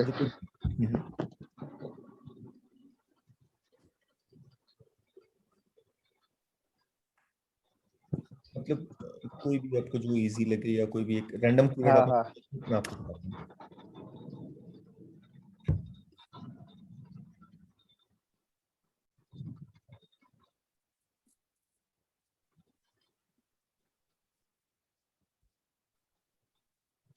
रविश भाई, अब देख रहे हैं कितने कीवर्ड्स हैं यहाँ पे, ये हर एक पे सर्चेस रहती हैं, कितने भी keywords हैं। ये वाली स्ट्रेटेजी मैंने भी अप्लाई करी थी, तो मैं नेक्स्ट इसी पे ही आने वाला था बस। Oh sorry. कोई- आप कोई भी कीवर्ड बताएं, आप बाद में देख सकते हैं, मतलब ऐसे रैंडमली। अब जैसे फाइनेंस से रिलेटेड आपकी कौन सी क्वेरी होगी? इनकम टैक्स रिटर्न, मतलब कोई ने किसको किसी को मतलब फिलिंग करवाना है, ऐसा कोई कीवर्ड था। राइट, ये वाला है ना। हम्म। तो आप यहाँ से जी उठाएं, जी। और दूसरा आप जो है यहाँ पे गूगल पे सर्च कर इन देंगे। ये देखिए, इससे रिलेटेड जितने कीवर्ड्स है ना, हम्म। आपको इन सबको यहाँ से उठा देना है। इनको बस एक एक क्लिक करते जाइए, जब तक इसको होने दीजिए, मैं आपको दिखा देता हूँ। इसको ना आप नंबर ऑफ वर्ड्स को ऐसे कर दें ताकि जो सबसे लंबे कीवर्ड्स हैं ये आपको मिल जाए। तो इन कीवर्ड्स पे ना आपको बहुत इजी होगा रैंक करना। जैसे ये कीवर्ड है, what is the last date for filing income tax return for FY financial year 2019 की। तो जैसे अब देख लीजिए इसमें से आपको कौन सा रेलेवेंट लगता है। एक तो आप यहाँ से उठा लीजिए, और प्लस जो यहाँ पे आपको बहुत सारे कीवर्ड्स मिल जाएंगे PAA सेक्शन से, ठीक है। तो ये कीवर्ड ओके। सब जो है, इन सबको आप उठा लीजिए, और इसी तरह से जो मतलब ये मैंने बताया, जैसा भाई ने बताया था, कि आप ना अलग अलग सेक्शंस बना लीजिए, कि आधे कीवर्ड्स आप टाइटल में यूज करेंगे, आधे सब हेडिंग्स में यूज करेंगे, आधे इमेजेस में यूज करेंगे, फिर सेंटेंसेस के लिए यूज करेंगे, फिर अगर वीडियो तो नहीं है लेकिन Q&A, जैसे ये जो क्वेश्चन है, कहाँ पे गया, जैसे ये क्वेश्चन है, what is the last date for filing ITR, ठीक है। अब ये क्वेश्चन के लिए आप पूरा आर्टिकल नहीं लिख सकते, इसके लिए आपको सिर्फ एक क्वेश्चन और एक आंसर बनाना है। आप या तो इसको अपने साइट के FAQ के अंदर डालो, या फिर जो अपनी कम्युनिटी है DWQA जो प्लगइन है, DWQA करके, ये नाम याद रखना, इसको आप इंस्टॉल कर देना, फ्री है ये, ठीक है। तो बस DWQA डालना है, उसमें आपको इसका क्वेश्चन आंसर डाल देना है। तो ये जो Q&A के लिए आपका एक कीवर्ड हो गया ये वाला। तो इस पे ना आपको वो Q&A स्कीमा मिल जाएगा गूगल पे रैंक करने के लिए। तो जहां आपका आर्टिकल रैंक कर रहा होगा, वहां पे आपका Q&A जो वो क्वेश्चन आंसर है वो रैंक कर रहा होगा, आपकी इमेजेस रैंक कर रही होंगी, दैट्स। ओके, मतलब जो प्लगइन आपने बताया वो स्कीमा क्रिएट कर लेता है वो हाँ क्वेश्चन इसमें, आंसर का। हाँ इसमें स्कीमा इन बिल्ट है। अभी देखो इनकम टैक्स से रिलेटेड कितनी क्वेरीज आती हैं, सब गूगल से उठाई हुई हैं, ठीक है। ये कुछ 315 के आसपास क्वेरीज हैं। अब आप क्या करें कि इन सबको कर लें एक्सपोर्ट यहाँ से, और CSV में कर लें, ठीक है। CSV में हो जाएगा, तो जो आपको लगता है कि जो फजूल के कीवर्ड्स हैं उनको बाहर निकाल दीजिए, जो उसके अलावा हैं तो उनको आप ग्रुपिंग कर दीजिए, मतलब यहाँ से एक एक को उठाते गए, यहाँ पे डालते गए। अगर आप ये स्ट्रेटेजी यूज करते हैं ना, इसी को क्लस्टरिंग कहते हैं, तो आपको एक महीने में मतलब 2 महीनों के बाद आपका जो डेली का ट्रैफिक है वो डेली का 500-600 के आसपास हो जाएगा। मतलब आप 2-3 महीनों के अंदर अंदर आपका ट्रैफिक 20,000 25,000 बड़े आराम से क्रॉस हो जाएगा। तो इसके लिए मतलब ये जो प्लगइन आपने बताया, वो प्लगइन का मतलब ऐसा कोई पर्टिकुलर यूज कैसे कर सकते हैं? अरे तो बहुत ही, ये मैं आपको दिखा देता हूँ। जैसे ये है ना, ओके। इसको जैसे ही आप इंस्टॉल करेंगे ना, आपके कुछ पेजेस बन जाएंगे, ठीक है। तो आपको क्या करना है, यहाँ पे बस क्वेश्चन डालना है, क्वेश्चन में एग्जैक्टली वही कीवर्ड डालना है। जैसे आपका ये कीवर्ड है, या जो भी आपका मतलब इनकम टैक्स से रिलेटेड है, यहाँ से इनकम टैक्स, ठीक है। यहाँ पे आपको अपने उसमें जाना है, और आपको आस्क कर देना है क्वेश्चन। आप 2-3 अकाउंट बना लीजिए अपनी साइट पे। तो यहाँ पे आपने क्वेश्चन पूछ लिया, इससे रिलेटेड अगर आपको और भी कोई कीवर्ड लग रहा है कि जो इससे रिलेट करता है, उसको एक डिस्क्रिप्शन के तौर पे आप यहाँ पे डाल सकते हैं, ठीक है। तो उसके बाद अपनी कैटेगरी डाली और सबमिट कर दिया, ठीक है। ये आपका क्वेश्चन आ गया। अब इसको आप पकड़ के यहाँ पे आंसर कर दीजिए, और इसको फिर गूगल में जाके सबमिट कर दीजिए, दैट्स इट। इसमें कोई इतना मतलब वो मुश्किल कुछ भी नहीं है। ये आपका ये आ गया क्वेश्चन। अब ये खुद में एक कीवर्ड है पूरा, और ये इसका देखो, ये ब्रेड क्रम्स है, तो गूगल में रैंक करना इजी होगा ब्रेड क्रम्स के साथ, और प्लस आप यहाँ पे आंसर कर देंगे। तो इस तरीके से आप जो है मतलब 100 200 300 क्वेश्चन, जैसे मेरा जो अपना ये रहता है कि मैं एक दिन में 30-40 क्वेश्चन आंसर्स डाल देता हूँ अपनी साइट्स पे। तो उनमें से कम 20-25 रैंक करी जाती हैं, चाहे बिल्कुल नई साइट हो चाहे पुरानी साइट हो, कोई फर्क नहीं पड़ता। तो ओके बस ये ओके। स्ट्रेटेजी है, कोई इसमें मुश्किल नहीं है। आप बस स्टार्ट करें, आपको समझ आ जाएगी। और किसी का कोई क्वेश्चन है इससे रिलेटेड? कि सर मेरे को पूछना था पिंटरेस्ट रिलेटेड के कोई टूल वगैरह है जिससे हम किसी कॉम्पिटिटर के एनालिटिक्स वगैरह में देख सकें, पिंटरेस्ट के? या नहीं, आई कॉम्पिटिटर का डोंट। चाहिए? नहीं नहीं नहीं नहीं, वो फिर आपको उसका मैन्युअली एक एक करके देखना पड़ेगा। मुझे नहीं लग रहा है ऐसा कुछ। लविश भाई, है कोई ऐसा टूल क्या? मैंने मुझे मैंने कोई भी आइडिया ऐसा कुछ नहीं देखा आज तक। और एक और चीज पूछनी थी, जैसे आपने अभी नहीं। दिखाया कि आप डायरेक्टली ना यूट्यूब से इंपोर्ट कर रहे थे वीडियो को, तो जैसे कि मेरे पास ऑलरेडी एक इंस्टाग्राम पेज है जिस पर अराउंड 800-900 ऑलरेडी क्रिएटिव डले हुए हैं, बट उसका जो पिंटरेस्ट पेज है उस पर कुछ नहीं डला है अभी तक। तो मैं इंस्टाग्राम से इंपोर्ट कर सकता हूँ क्या, या फिर मतलब मैनुअली अपलोड करूँ सारे? नहीं, आप कहीं से भी कर सकते हैं, लेकिन उसमें पता है फर्क क्या होता है, जब आप अपनी थर्ड पार्टी से अगर आप डालते हैं तो वो फिर आपको डायरेक्टली यहाँ पे नहीं नजर आता, वो फिर सेव्ड में नजर आता है। लेकिन अगर आप क्रिएट करते हैं ना, तो क्रिएट किए हुए की अथॉरिटी ज्यादा होती है, मतलब जो आप अपलोड करेंगे ना उसका रैंक करना बहुत ईजी होता है। लेकिन जो आप मतलब किसी साइट से सेव करेंगे उसका रैंक करना मुश्किल होता है, क्योंकि वो मोर लाइक कि वो जैसे सिंडिकेशन होती है ना, कि एक चीज को आपने कॉपी करके वापस से डाल दिया। तो अगर आपको रैंक करवाना अपना इमेजेस को, पिंटरेस्ट की इमेजेस को, तो आप पिंटरेस्ट का कीवर्ड रिसर्च करें और प्लस जो है मैन्युअली जो है एक एक इमेजेस डालें। और मैं कई बार ऐसा देखता हूँ, मेरी कई ऐसी इमेजेस हैं जो क्वेश्चन आंसर फॉर्मेट में होती हैं, और उस पे कम से कम 30-30, 40-40 कमेंट्स आ जाते हैं, और तकरीबन मतलब एक ही दिन में 100-200 का ट्रैफिक एक एक इमेज से आ जाता है अपनी साइट के ऊपर। कोई स्ट्रैटेजी वगैरह है कि हमें हमारा फ्रीक्वेंसी क्या होनी चाहिए पिंटरेस्ट पे अपलोड करने के लिए, या बल्क में डाल दें एक बार में? नहीं, मैं बताता हूँ आपको। जैसे आप कोई कंटेंट डालते हैं ना, मेरा स्ट्रेटजी टोटली अलग है, जो शायद कोई ऐसा अपनाता नहीं है। तो बेसिकली मेरा स्ट्रेटजी ये रहता है कि लोग क्या करते हैं कि अपनी साइट के ऊपर इमेजेस डालते हैं, मैं उल्टा करता हूँ। मैं मतलब पहले आर्टिकल क्रिएट करता हूँ, और उस आर्टिकल के अंदर जो मुझे इमेजेस डालनी होती हैं अलग अलग चीजों को दिखाने के लिए, वो इमेजेस मैं साइट पे डाल के पिंटरेस्ट पे डाल देता हूँ। और पिनट्रेस्ट से जो इमेज बनती है उस इमेज को अपनी साइट पे एम्बेड कर देता हूँ। जैसे ये आपका एक इमेज है, इसको आपको क्या करना है, इसका एम्बेड कोड यहाँ से उठाना है ये जगह से, और इसको आपको अपनी साइट में एम्बेड कर देना है। अब बेनिफिट इसका ये होगा कि आपका जो मतलब वेबसाइट है, वेबसाइट के ऊपर जो आर्टिकल है वहां पे आपका पिंटरेस्ट का इमेज होगा। जैसे ये इमेज है, मैं आपको दिखाता हूँ, यहाँ पे इमेज या एम्बेडेड मैंने है, ये देख रखा है पहले दूसरी वेबसाइट्स पे, स्पेशली ठीक है फैशन ना। वाली वेबसाइट्स पे। उनकी हाँ, तो बहुत वेबसाइट पे अच्छा। जब फोटो हम्म। विजिबल होता है तो वहाँ पे आइकन भी आता है पिंटरेस्ट का। नहीं नहीं नहीं, वो अलग चीज है। अब देखो, यहाँ पे आपकी इमेज है, इसको अगर आप क्लिक करेंगे ना, आप मेरे पिंटरेस्ट अकाउंट पे चले जाएंगे, पिंटरेस्ट से आप यहाँ पे आ जाएंगे, तो आपकी साइट से आपकी पिंटरेस्ट को फॉलोवर्स मिलेंगे, और आपके पिंटरेस्ट से आपकी साइट पे ट्रैफिक आएगा। तो ये एक मतलब एक म्यूचुअल बेनिफिट होता है, और आपकी साइट पे कोई मतलब साइट आपकी हैवी कभी नहीं होती, क्योंकि वो हार्डली वही, मतलब मेरी जो पूरी साइट है जिसपे 10-12 लाख का ट्रैफिक है, सिर्फ मतलब 250 MB की है, 250 MB की पूरा उसका फाइल वगैरह मिला के। तो इसलिए आप ये स्ट्रेटेजी एक अपना सकते हैं इसके साथ, क्योंकि आपको पिंटरेस्ट भी आपका ग्रो कर जाएगा और आपकी साइट भी ग्रो करेगी। तो इंस्टाग्राम से या फेसबुक से जो है, पिंटरेस्ट आज के जमाने में ज्यादा मतलब एक्टिव है, मेरा ये मानना है इस चीज के लिए। और क्वालिटी ऑडियंस तो वहाँ प्रोडक्ट पर है ही पेजेस है। हाँ, और एग्जैक्टली। प्रोडक्ट पेजेस जो होते हैं, प्रोडक्ट हम्म। पेजेस पे जैसे प्रोडक्ट की इमेजेस होती हैं, उनको भी करना चाहिए क्या पिंटरेस्ट से इंपोर्ट, आई मीन एम्बेड?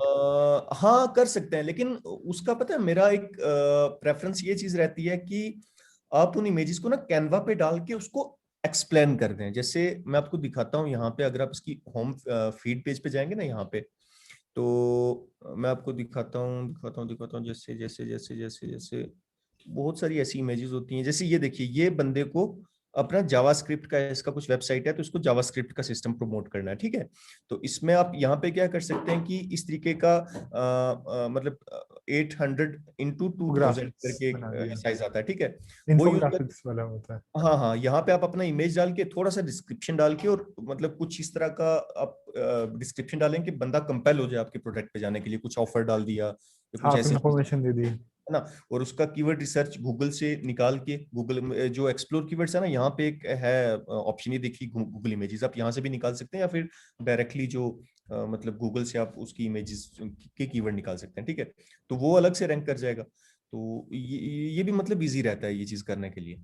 तो ये आप स्ट्रेटेजी अपना सकते हैं इसके लिए, काफी अच्छा था ये। ठीक है। थोड़ा आप और उसके बारे में बता सकते हो, अगर कोई ई कॉमर्स वेबसाइट है तो उसकी यूआरएल के नेम के स्ट्रक्चर्स क्या होने चाहिए, किस टाइप से होने चाहिए? हाँ, जो अगर आप ई कॉमर्स में है ना, तो उसका स्ट्रक्चर दो तरह का हो सकता है। या तो अगर आपके पास मल्टीपल ब्रांड्स हैं, तो आप ब्रांड को एक बेस यूआरएल बना सकते हो, ठीक है। और अगर आपको लग रहा है कि ब्रांड से ज्यादा आपके पास प्रोडक्ट्स फोकस ज्यादा है, तो प्रेफरेबली आप जो है कैटेगरीज के हिसाब से जाओ। जैसे मतलब मोबाइल फोन्स हैं, तो आईफोन मतलब उसमें क्या स्लैश मोबाइल और स्लैश आगे चला सकते हो, स्लैश चार्जर स्लैश आगे चला सकते हो उस तरीके से। तो ये तो आपकी उस चीज पे डिपेंड करता है। लेकिन ये चीज आप याद रखें कि कैटेगरी सॉरी पर्म लिंक जो होता है आपकी साइट का, जो यूआरएल होता है वो इतना मैटर नहीं करता, ठीक है। तो वो सिर्फ आप ऑडियंस के हिसाब से आप बनाते हैं उस चीज को। तो वो आप देख लीजिए कि अगर आप ब्रांड्स ज्यादा है आपकी साइट के ऊपर और ब्रांड के प्रोडक्ट हैं, लोग मतलब आप अगर एज यूजर होते और आप उस साइट को विजिट करते, तो ऊपर जो आपका ब्रेड क्रम्प होता उसमें आपको ब्रांड पे ज्यादा क्लिक करते या फिर कैटेगरी पे ज्यादा क्लिक करते, ये आप एज यूजर सोचें।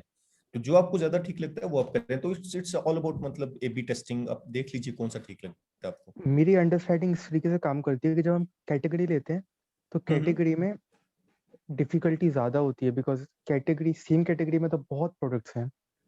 एंड ब्रांड में ये बेनिफिट है कि ब्रांड नेम ग्रो भी हो सकता है विद टाइम, हो सकता है अभी उतना प्रोमिनेंट ना हो, but 2 years down the lane value ज़्यादा हो जाए उस ब्रांड नेम की, सो हमारे पेज को उससे बेनिफिट मिलेगा। जबकि टाइम के साथ कैटेगरी में और ज़्यादा से ज़्यादा पेजेस आते जाते हैं और दूसरी वेबसाइट भी ऐड करती रहती है, तो आई थिंक डिफिकल्टी और ज़्यादा इंक्रीज हो जाती है। तो हाँ, उस हिसाब से अगर देखें तो ब्रांड जो है वो बेस्ट रहता है, ब्रांड के हिसाब से आपको काम करना। और प्लस ट्राई किया करें कि जब आप मतलब को प्रोडक्ट डालते हैं, तो जैसे अमेजन का आपने देखा होगा नीचे उसने एफएक्यू सेक्शन रखा हुआ होता है, तो आप भी अपने हर मतलब उसके नीचे एक एफएक्यू सेक्शन बना के ना, तो जैसे यहाँ से जो आपको कीवर्ड्स मिलते हैं अपने प्रोडक्ट से रिलेटेड या फिर उस प्रोडक्ट की कैटेगरी से रिलेटेड, वो सब के सब उठा के आप वहां पे डाल देंगे। तो ना ही आपका सिर्फ मतलब प्रोडक्ट ही नहीं सिर्फ रैंक होगा, बल्कि आपका हर क्वेश्चन जो है वो गूगल में रैंक होगा एज एफएक्यू स्कीमा के हिसाब से। तो ये आप स्ट्रेटजी मतलब यूज कर सकते हैं। किसी और का अगर कोई क्वेश्चन हो, अदरवाइज लक्ष्य पे करें जी।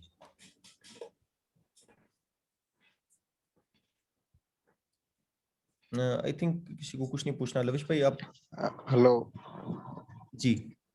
ओके, कोई भी साइट को आउट रैंक करने के लिए हाई कॉम्पिटिटिव मतलब कीवर्ड मतलब कीवर्ड डिफिकल्टी बहुत ज्यादा है और वॉल्यूम भी ज्यादा है, तो उस साइट को आउट रैंक कैसे कर सकते हैं? पता है उसमें सबसे बड़ी चीज ये होती है कि आपको ना कभी डायरेक्टली कीवर्ड को टारगेट नहीं करना होता। अगर आप कह रहे हैं कि एक तो ये आप जो है ना जब आप काम करते हैं, आई थिंक लविश भाई थोड़ा सा मेरे से डिसएग्री करेंगे, मैं ना कभी कीवर्ड डिफिकल्टी या फिर ये जो डीएपीए में इन चीजों पे कभी बिलीव नहीं करता। मेरा मानना यह है कि जब आप कोई काम करते हैं ना, आपको इंटेंट देखना होता है। क्योंकि मैंने एक चीज जो पिछले 3-4 साल में ये चीज सीखी है, वो ये सीखी है कि जितना आपका कीवर्ड छोटा होगा ना, उतना गूगल को टाइम लगता है उसको समझने में। जितना आपका कीवर्ड लंबा होगा, उतना गूगल आपको सही से समझेगा और मतलब विद टाइम 1 या 2 महीने में उसको रैंक करवाने लग जाता है। तो उसका एग्जांपल ये है कि अगर आपको उस साइट को आउट रैंक करना है, तो जो उसका शॉर्ट टेल कीवर्ड है जिसमें आप कह रहे हैं कि वॉल्यूम बहुत ज्यादा है, उस शॉर्ट टेल कीवर्ड के जितने पॉसिबल लॉन्ग टेल कीवर्ड्स हैं उनको इस स्ट्रेटजी से, जो स्ट्रेटजी मैंने यहाँ पे बताई है ना, इस स्ट्रेटजी से उनको डिवाइड कीजिए और फिर उन पे अकॉर्डिंगली काम कीजिए। मतलब उस पे आप क्वेश्चन आंसर भी डालिए। उसने तो सिर्फ एक ही ब्लॉग पोस्ट या एक आर्टिकल लिखा हुआ होगा, आप उस एक चीज से रिलेटेड जितने उसके एस्पेक्ट्स हैं, वो चाहे आप टाइटल में कवर करें अलग अलग मतलब मल्टीपल ब्लॉग पोस्ट्स बना के, या फिर अपने आर्टिकल के अंदर जो सब हेडिंग्स होती हैं वहां पे उससे रिलेटेड कीवर्ड्स को यूज करें, इमेजेस में यूज करें, सेंटेंस के अंदर यूज करें। और आपका जो FAQ स्कीमा होता है, अगर आप यहाँ पे कोई भी मतलब पोस्ट यहाँ पे क्रिएट करते हैं ना अपने कंटेंट में, तो नॉर्मल ब्लॉग पोस्ट लिखना ये बड़ा एक आउटडेटेड और बोरिंग सा काम है। तो जब आप पोस्ट लिखते हैं उसको इनहेंस किया कीजिए। तो उसमें आप क्या कर सकते हैं कि जैसे यहाँ पे आप पोस्ट डालेंगे ना, तो रैंक मैथ आपको डालना ही डालना है। रैंक मैथ हमें 2 तरह का स्कीमा प्रोवाइड करता है। एक प्रोवाइड करता है FAQ स्कीमा, ये, और इसमें आपको मतलब जो क्वेश्चंस आपको यहाँ से मिलेंगे, जैसे ये क्वेश्चन आपके पास ये वाला, ठीक है, इसको आपने डालना है यहाँ पे और इसको आपको कर देना आंसर। ठीक है, ये आपका क्वेश्चन आ गया और फिर आपको यहाँ पे आंसर कर देना है, वो खत्म हुआ। फिर आपको दूसरा क्वेश्चन पकड़ना है। तो अब 10 क्वेश्चंस पकड़ेंगे, हर क्वेश्चन गूगल में रैंक करेगा। ठीक है, एक ये स्कीमा आपके पास आता है और दूसरा स्कीमा हमारे पास आता है एक जो टेबल वाला लविश भाई ने बताया था, वो बहुत जबरदस्त। हाँ, वो नहीं, table of content and table वाला जो आपने आइडिया बताया था, वो बहुत जबरदस्त है। वो टेबल्स, नॉर्मल टेबल्स।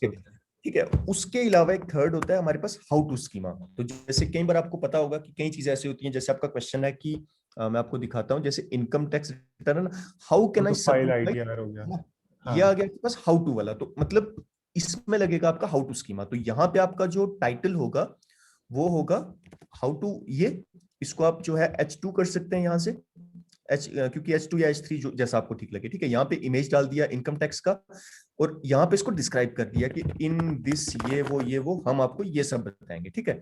यहाँ पे आ जाएगा आपका स्टेप नंबर 1 कि सबसे पहले गो टू जो भी आपकी वेबसाइट है, ठीक है, उसके बाद आपको एक्सप्लेन कर देना है यहाँ पे, और साथ में आपको स्क्रीनशॉट चिपका देना है उस चीज का जो आपका वेबसाइट होगा।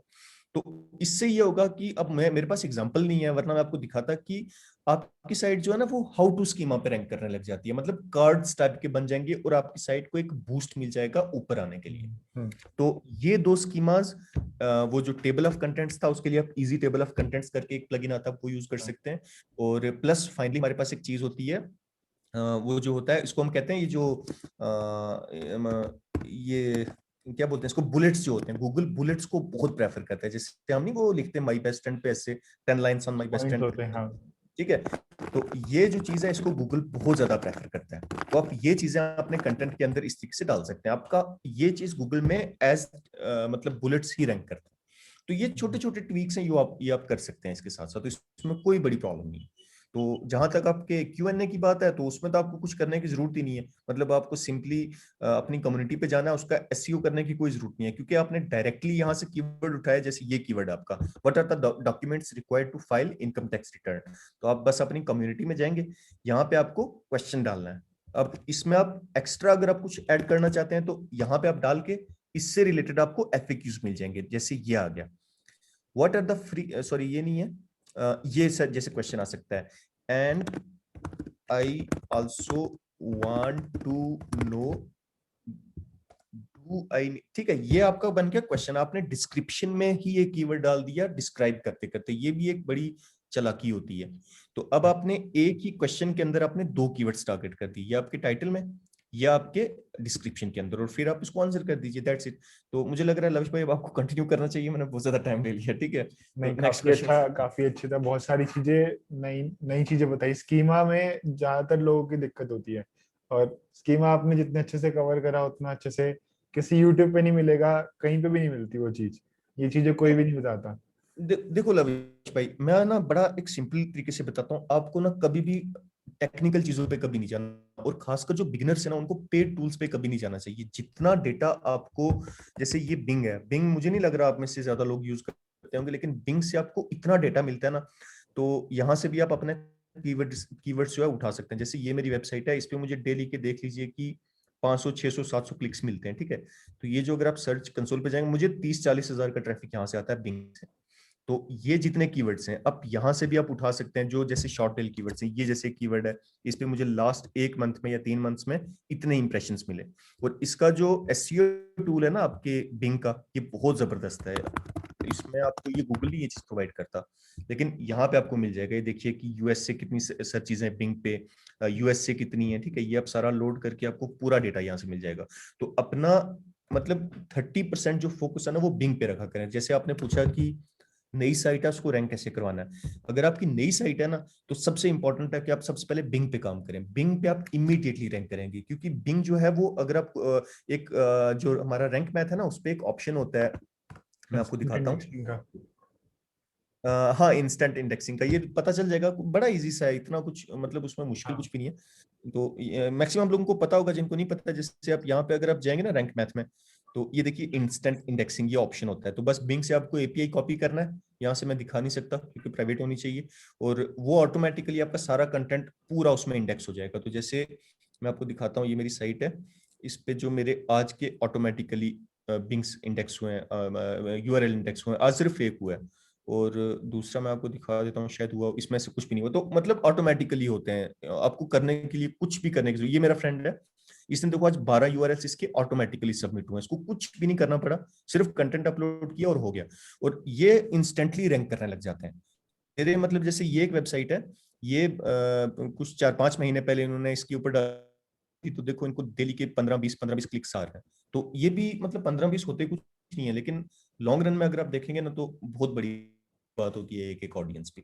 तो स्कीमा की जहां तक बात है, एक आपको Q&A के लिए मैंने DWQA बता दिया, ठीक है। ये आपका DWQA, सबसे बेस्ट है। मैं वैसे ही एक दूसरा यूज करता हूँ, लेकिन ये सबसे बेस्ट है, खासकर अगर आप फ्री वर्जन में जाना चाहते हैं। सेकंड हमारे पास क्या आता है स्कीमा के लिए, हाउ टू स्कीमा, वो आपको पता चल गया। थर्ड हमारे पास आ गया एफएक्यू स्कीमा, वो भी आपको पता चल गया। फोर्थ हमारे पास आता है जो हम बुलेट्स डालते हैं। फिफ्थ हमारे पास आता है टेबल ऑफ कंटेंट्स। और उसके बाद सिक्स्थ एक होता है, वो अगर आप जैसे इंग्लिश सॉरी मतलब एजुकेशनल निच पे हैं, या फिर कुछ ऐसी चीजें हैं जो आप एक आर्टिकल में ना करके 15-20 आर्टिकल्स में आप करना चाहते हैं। जैसे फॉर एग्जांपल यहाँ पे मैंने टेंसेस लिखे हैं, ठीक है, ये टेंसेस है। तो अब इस पे आप रैंडम आर्टिकल डालने के बजाय आप इस तरीके का एक कोर्स क्रिएट कर सकते हैं। मतलब ये फ्री है लेकिन कोर्स है, इसमें हर जो टॉपिक है वो खुद में एक आर्टिकल है, लेकिन ये एक मैन कोर्स का पार्ट है। तो अगर कोई भी बंदा इनमें से किसी भी आर्टिकल के ऊपर आता है, तो वो जब इस पेज पे आके रैंक करेगा, मतलब लैंड करेगा, उसको पता चलेगा कि ये सिर्फ एक आर्टिकल नहीं है, बल्कि पूरा एक क्लस्टर है टॉपिक्स का, जो एक पूरा मतलब उसका वो है। जैसे मतलब कोई 9th क्लास का किसी इंग्लिश पे आ गया, तो उसको पता चलेगा कि भाई इस पे सब कुछ है। तो बंदा एक आर्टिकल खोलने के बजाय आपके 10 से 12 आर्टिकल्स खोलेगा। तो इससे आपको एक इंटरनल जो ट्रैफिक है ना, वो बहुत जबरदस्त मिलता है। इसके लिए एक प्लगइन आता है जो मैं यूज करता हूँ, उसका नाम है लिफ्टर एलएमएस। ये बिल्कुल फ्री है, अगर जिसको भी यूज करना है वो उसको यूज कर सकता है। ये वर्डप्रेस के लिए अवेलेबल है। लिफ्टर एलएमएस मेरा फेवरेट है, मैं अपनी हर साइट के ऊपर इसी को यूज करता हूँ। तो ये देखिए मैंने पिंटरेस्ट भी डाल रखा है, ठीक है, टेबल ऑफ कंटेंट्स डाल रखा है, सब हेडिंग्स डाल रखी हैं, और प्लस ये साइड पे हमारे लेसन्स आ गए। तो जैसे ये हमारे पास ये लेसन 3 आ गया कि प्रेजेंट इंडेफिनिट टेंस। तो इसको जब आप ओपन करेंगे तो ये मतलब ये देखिए ये पूरा मैंने लिखा हुआ, और प्लस इसके साथ ये भी आ सकता है सारी चीजें। तो अब जैसे मतलब मैक्सिमम जैसे आर्टिकल्स होते हैं तो उसमें लोग नीचे डाल देते हैं रिलेटेड आर्टिकल्स, वो कोई खुलता नहीं है। लेकिन अगर आपका कंटेंट इस तरीके से ऑर्गेनाइज्ड होगा ना, तो लोग आपके कंटेंट में मतलब 10 बार उसको ओपन करेंगे और मतलब 10 बार शेयर करेंगे। और प्लस एक छोटी सी चीज और है कि आप साथ जो है ऐड दिस के बटन डाल सकते हैं। उसके बेनिफिट मैं आपको दिखा देता हूँ। जैसे ये देखिए मेरे शेयर्स हैं पिछले 2 हफ्ते में, 2 हफ्ते में इतने शेयर्स हुए मेरे डेली के तकरीबन 100-200। और उसके बाद ट्रैफिक कितना आया ये आपको सारा मिल जाएगा। देखिए व्हाट्सएप पे सबसे ज्यादा हुए, उसमें से 93, ये फ्री का ट्रैफिक है। तो अगर आप पिछले मतलब 15 मंथ का अगर आप डेटा देखें तो आपको पता चलेगा कि शेयर बटन्स कितने इंपॉर्टेंट होते हैं। तो यहाँ से आपको अच्छा खासा ट्रैफिक मिल सकता है। देखिए इतने शेयर हुए मेरे तकरीबन 70,000 के आसपास, ठीक है। तो ट्रैफिक देखो कितना आया मुझे, व्हाट्सएप से 10,000 का ट्रैफिक आया, अराउंड 10,000, मैसेंजर से आया, जीमेल से आया। तो ये छोटी छोटी चीजें होती हैं, अगर आप ये कर दोगे ना आपका साइट बहुत जल्दी ग्रो करेगा। कोई नहीं है, ठीक है। बोर तो नहीं हुआ कोई? नहीं, काफी इंटरेस्टिंग था मुझे तो बहुत। ये वाली चीज भी मेरे लिए काफी नई थी, मतलब जो एडजस्ट वाला। और इसको करेंगे, थोड़ा सा अप्लाई करेंगे क्लाइंट्स की वेबसाइट पे, देखते हैं। अगर किसी का कोई क्वेश्चन हो पूछ सकता है, उसके बाद मेरे हिसाब से लविश पे को कंटिन्यू करना चाहिए क्योंकि उनका प्रोग्राम है।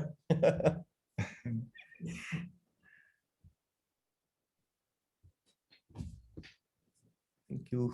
मेन तो सारी चीजें कवर हो गई, स्कीमा एंड ऑल दैट, सब चीज जो हमारा एक तो टॉपिक था आज का, वो सारा आपने मुझसे ज्यादा अच्छे से कवर कर दिया। तो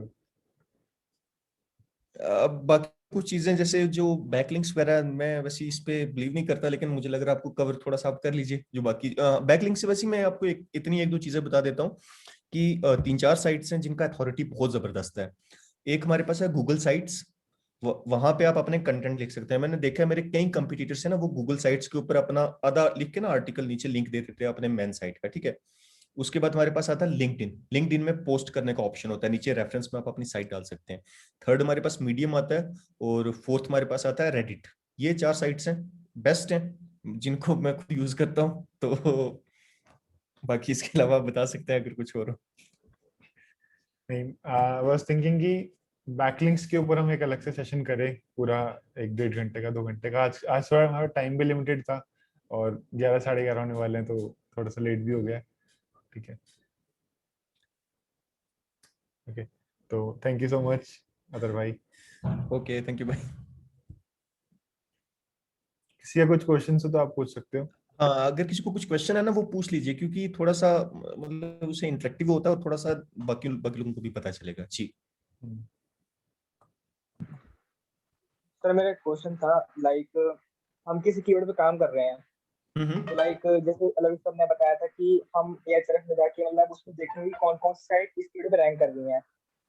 तो सर अगर हम उनके कीवर्ड्स कॉपी करते हैं तो किसी किसी आर्टिकल में ना, किसी किसी वेबसाइट में ऐसे कुछ कीवर्ड मतलब किसी वेबसाइट में थाउजेंड्स कीवर्ड्स तक लगभग वेबसाइट रैंक कर ली होती है, तो हम इतना तो कीवर्ड्स उनकी कॉपी कर नहीं सकते, तो हम उसमें फिल्टर कैसे करेंगे कीवर्ड्स? लॉन्ग टेल वाली चीज यूज कर सकते हैं मेरे हिसाब से, तो जहाँ तक चार वर्ड्स हो गया। बाकी आप अदर भाई आप बताओ क्या क्या नहीं strategy है? देखिए, उसमें पता स्ट्रेटजी क्या होती है। अब ये जो जब आप किसी दूसरी साइट का कंटेंट देखते हैं ना, इसका मतलब कि आपकी साइट ऑलरेडी ग्रो होनी चाहिए। अगर आपकी बिल्कुल नई साइट है ना, आप कभी भी ये टेक्निक मत अपनाएं कि किसी दूसरी कंपटीटर को देखें, क्योंकि जितना जो डेटा आपको सर्च कंसोल से मिलता है ना, वो सबसे ज्यादा मतलब बेनिफिशियल होता है। एचरेफ्स बहुत बाद में आता है। तो सबसे पहला जो मतलब टेक्निक है मेरे हिसाब से, आप अगर डिसएग्री करते हैं मैं रिस्पेक्ट करता हूँ इस बात की, लेकिन मेरा ये मानना है, जैसे मैंने अपनी साइट स्टार्ट की है, सबसे इंपॉर्टेंट डेटा होता है गूगल सर्च का, सबसे पहले सर्च का, ठीक है। और सर्च में जैसे आपको जो ऑटो कंप्लीट से जो कंटेंट मिलता है, मतलब एक्सप्लोर कीवर्ड्स में बेसिकली हम ये करते हैं कि गूगल से ही डेटा उठाते हैं, वो कोई अलग से नहीं है। तो अब चाहे आप गूगल सर्च को यूज करें, एक्सप्लोर कीवर्ड्स को यूज करें, एक ही बात है। तो गूगल सर्च से जो आपको डेटा मिलेगा ऑटो कंप्लीट से, पीएए सेक्शन से, और जो नीचे रिलेटेड क्वेरीज होती हैं वो सेक्शन से, वो मोर देन एनफ होता है। उसमें जो सबसे लंबे कीवर्ड्स होते हैं, सबसे पहले आप उनके ऊपर काम कीजिए। उसके बाद जब 1 हफ्ते या 2 हफ्ते के बाद आपको गूगल सर्च कंसोल पे और बिंग वेब मास्टर पे बहुत सा डेटा नजर आने लग जाता है आपका, उसके बाद जो सबसे बेस्ट चीज होती है, आप उन कीवर्ड्स पे काम करें, क्योंकि उन पे आपकी साइट की अथॉरिटी होती है। उस वो आप गूगल आपकी साइट को कंसीडर करता है उन कीवर्ड्स पे रैंक करने के लिए। तो उन्हीं कीवर्ड्स को आप वापस गूगल में या एक्सप्लोर कीवर्ड्स पे डाल के या आंसर द पब्लिक में डाल के, उनसे रिलेटेड और जो कीवर्ड्स है आप वो निकाल के उन पे काम कर सकते हैं, ठीक है। फिर आपकी साइट जब जैसे 1-2 लाख, 3-4 लाख, 5 लाख का ट्रैफिक एक मंथ में क्रॉस हो जाता है, और अब आपको एक बड़े लेवल पे जाना है, फिर आप क्या करें कि आप डायरेक्टली एचरेफ से जो है दूसरी जो कंपटीटर्स है उनका डेटा निकालें और डायरेक्ट अटैक करें, क्योंकि उस टाइम आपकी साइट की अथॉरिटी होती है और बहुत कुछ होता है। लेकिन आपको फिर भी अगर एचरेफ का डेटा उठाना है, तो उन साइट जो आपका कंपटीटर है उस साइट का कीवर्ड निकाल लीजिए, और हर कीवर्ड को गूगल में डाल के मतलब उसमें जो जैसे जो टॉप पे जो रैंक कर रही होती हैं, मतलब जो कीवर्ड्स हैं 100-200, बस उनको निकाल लीजिए, एक एक को गूगल में डाल दीजिए, और उससे रिलेटेड पीएए सेक्शन से निकाल के उनको क्यूएनए में, एफएक्यू में, कंटेंट के अंदर, सेंटेंस के अंदर, सब हेडिंग्स के अंदर, इमेजेस के अंदर, वीडियोस के अंदर, पिंटरेस्ट के अंदर, अलग अलग तरह से आप यूज कर सकते हैं। तो बाकी ऐसा नहीं है कि आपको स्पेसिफिक कीवर्ड फिल्टर करने, बस मतलब मेन चीज होती है कि ट्रैफिक इंक्रीज हो जाए। Okay sir, thank you. जी, और किसी का कोई क्वेश्चन?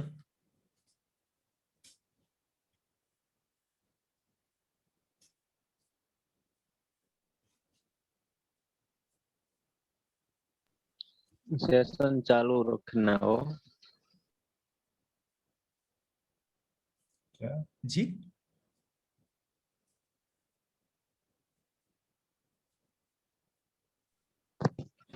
हेलो।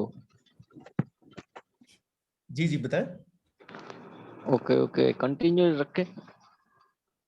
अच्छा जा रहा है। नहीं, अगर आपका कोई क्वेश्चन है तो आप बता दें, हम फिर वो डिस्कस करेंगे, क्योंकि अब मैं बोलता जाऊंगा ना, वो एक वो पॉलिटिशियन वाली बात हो जाएगी, वही सुनाते ओके हैं।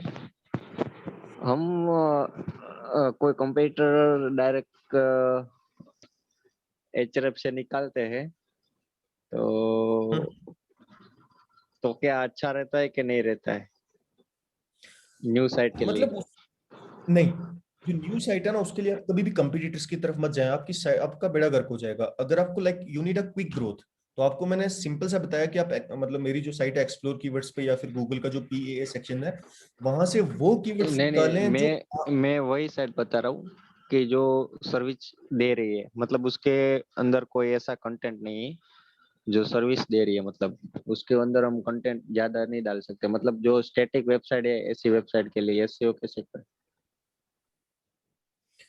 अगर आपकी जैसे स्टैटिक वेबसाइट है, तो उस पे भी तो आप एफएक्यूज डाल सकते हैं ना अपनी साइट के अंदर, है ना।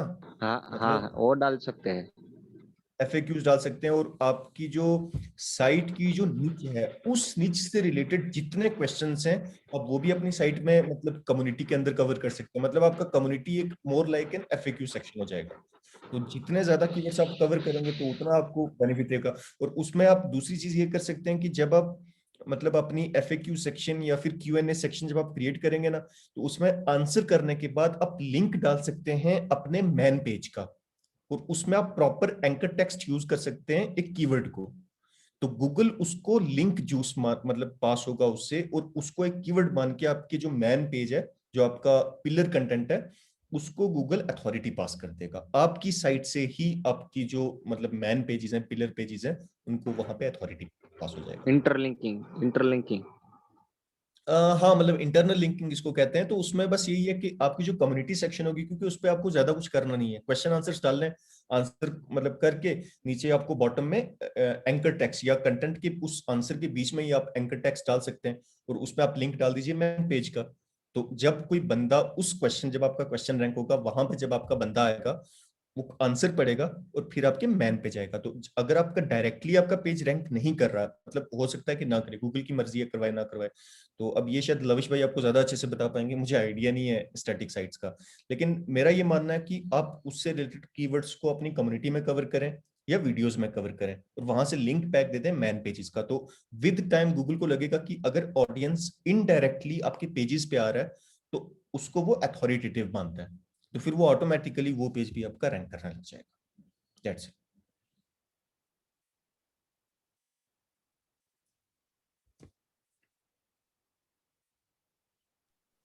ओके, थैंक यू जी, अगर किसी का और क्वेश्चन हो, अदरवाइज फिर मुझे लग रहा है अब I think we बंद should कर देना चाहिए। end in, yeah, in 2 minutes with this.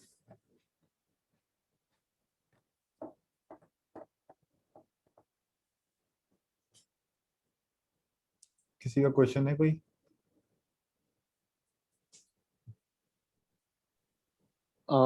Backlink के लिए कोई आगे सेशंस? बैकलिंक के लिए हम नेक्स्ट वीक पे वीकेंड पे सेशन रखेंगे। Timing we will discuss in group.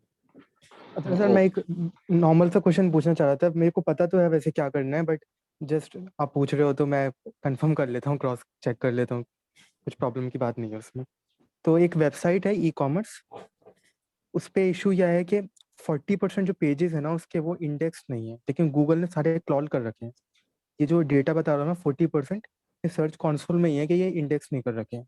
अब उस वेबसाइट में दो मेजर इशू है। पहला ये है कि उस पर जितना कंटेंट है वो सारा प्लेजराइज्ड है, बिकॉज ई कॉमर्स वेबसाइट है।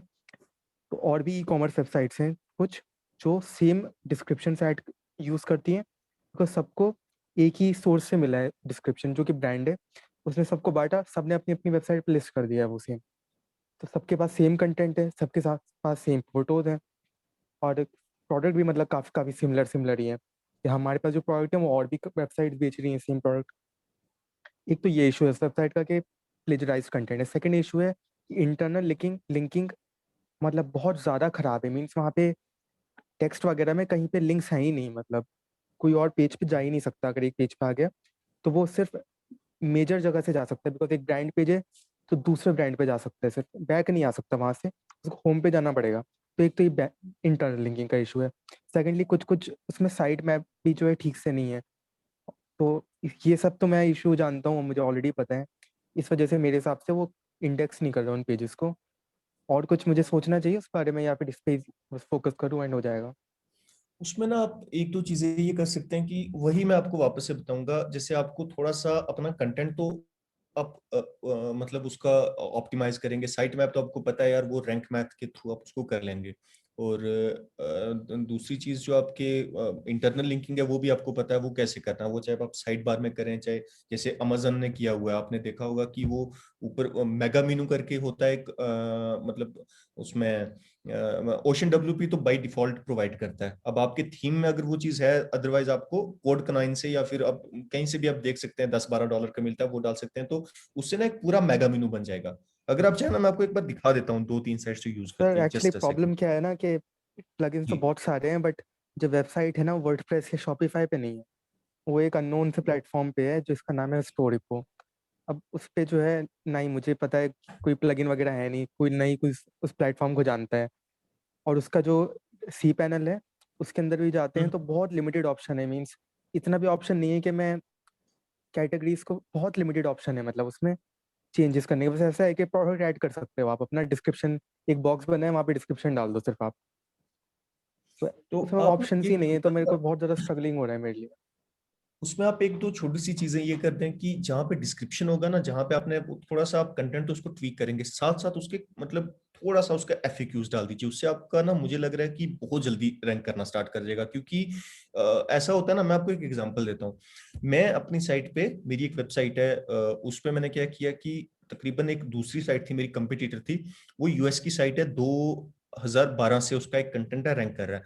मैंने एग्जैक्टली वही कंटेंट उठा के अपनी साइट पे डाला, उसको आउट रैंक कर दिया। उसने मुझे 4-5 बार मतलब उसने बोला भाई तूने डाला, मैं तुझे ये करूंगा वो करूंगा। मैंने कहा भाई मैंने गूगल से उठाया, कुछ नहीं कर सका।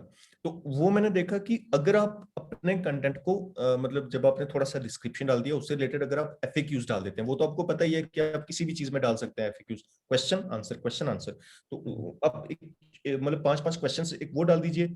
और बाकी जहां तक इंटरनल लिंकिंग की बात है, तो मैं मीनू मुझे लग रहा है कि अगर कुछ मतलब ऑप्शन हो, थोड़ा सा उसका मेन्यू है साइड ऑलरेडी बार का उसमें, ऑप्शन होगा प्रॉपर अगर मेन्यू उसमें। बना हुआ है, प्रॉपरली मेन्यू बना हुआ है, वो सब इशू ठीक है, लेकिन फिर भी डीप है बहुत पेजेस।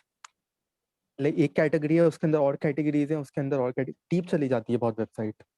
कितना डीप जाता है, कितने लेवल डीप जाता है लाइक 6 लेवल तक डीप चला जाते हैं। ज्यादा भाई? हो गया वो तो 3 तक होना चाहिए वो नॉर्मली।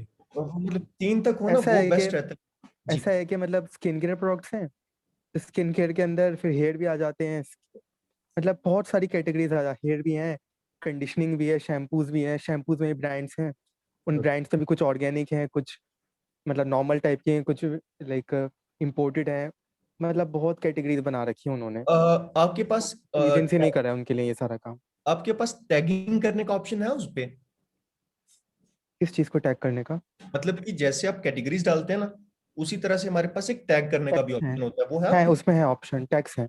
तो आप ये करें कि कैटेगरीज जो है वो आप मैक्सिमम 3 लेवल तक कर दें, और उससे नीचे अगर वो डीप जाता है तो उसको आप टैग्स डाल दें, और वो प्रॉब्लम नहीं होगी। वो तो ऐसा मैं भी करता हूँ। जैसे मेरा जो मेरा एक फ्रेंड है जो मतलब ई-कॉमर्स की वेबसाइट है, उसमें उसने क्या किया कि 2 या 3 लेवल तक उसका जो है वो डीप है, और उसके बाद जितना भी ज्यादा डीप, जैसे आप बात कर रहे हैं कि हेयर केयर के प्रोडक्ट्स हैं, अब उससे ज्यादा आप डीप तो जाएंगे नहीं, तो उसमें आप क्या करेंगे कि आप उसको टैग कर दीजिए जो उससे डीप लेवल होंगे, तो वो मेरे ख्याल से ज्यादा अच्छा रहेगा। तो उसमें जो मेन कैटेगरीज हैं वो आप मेनू में डाल सकते हैं, और जो टैग्स हैं उनको किसी दूसरी तरह से आप वहां पे दिखा सकते हैं।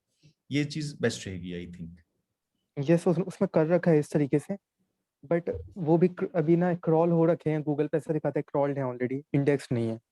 और उन्होंने बिंग पे तो करा ही नहीं था, बिंग पे तो मैंने आज ही मतलब रजिस्टर करी है उनका वेब मास्टर, तो अभी वहां पे भी आ जाएगा।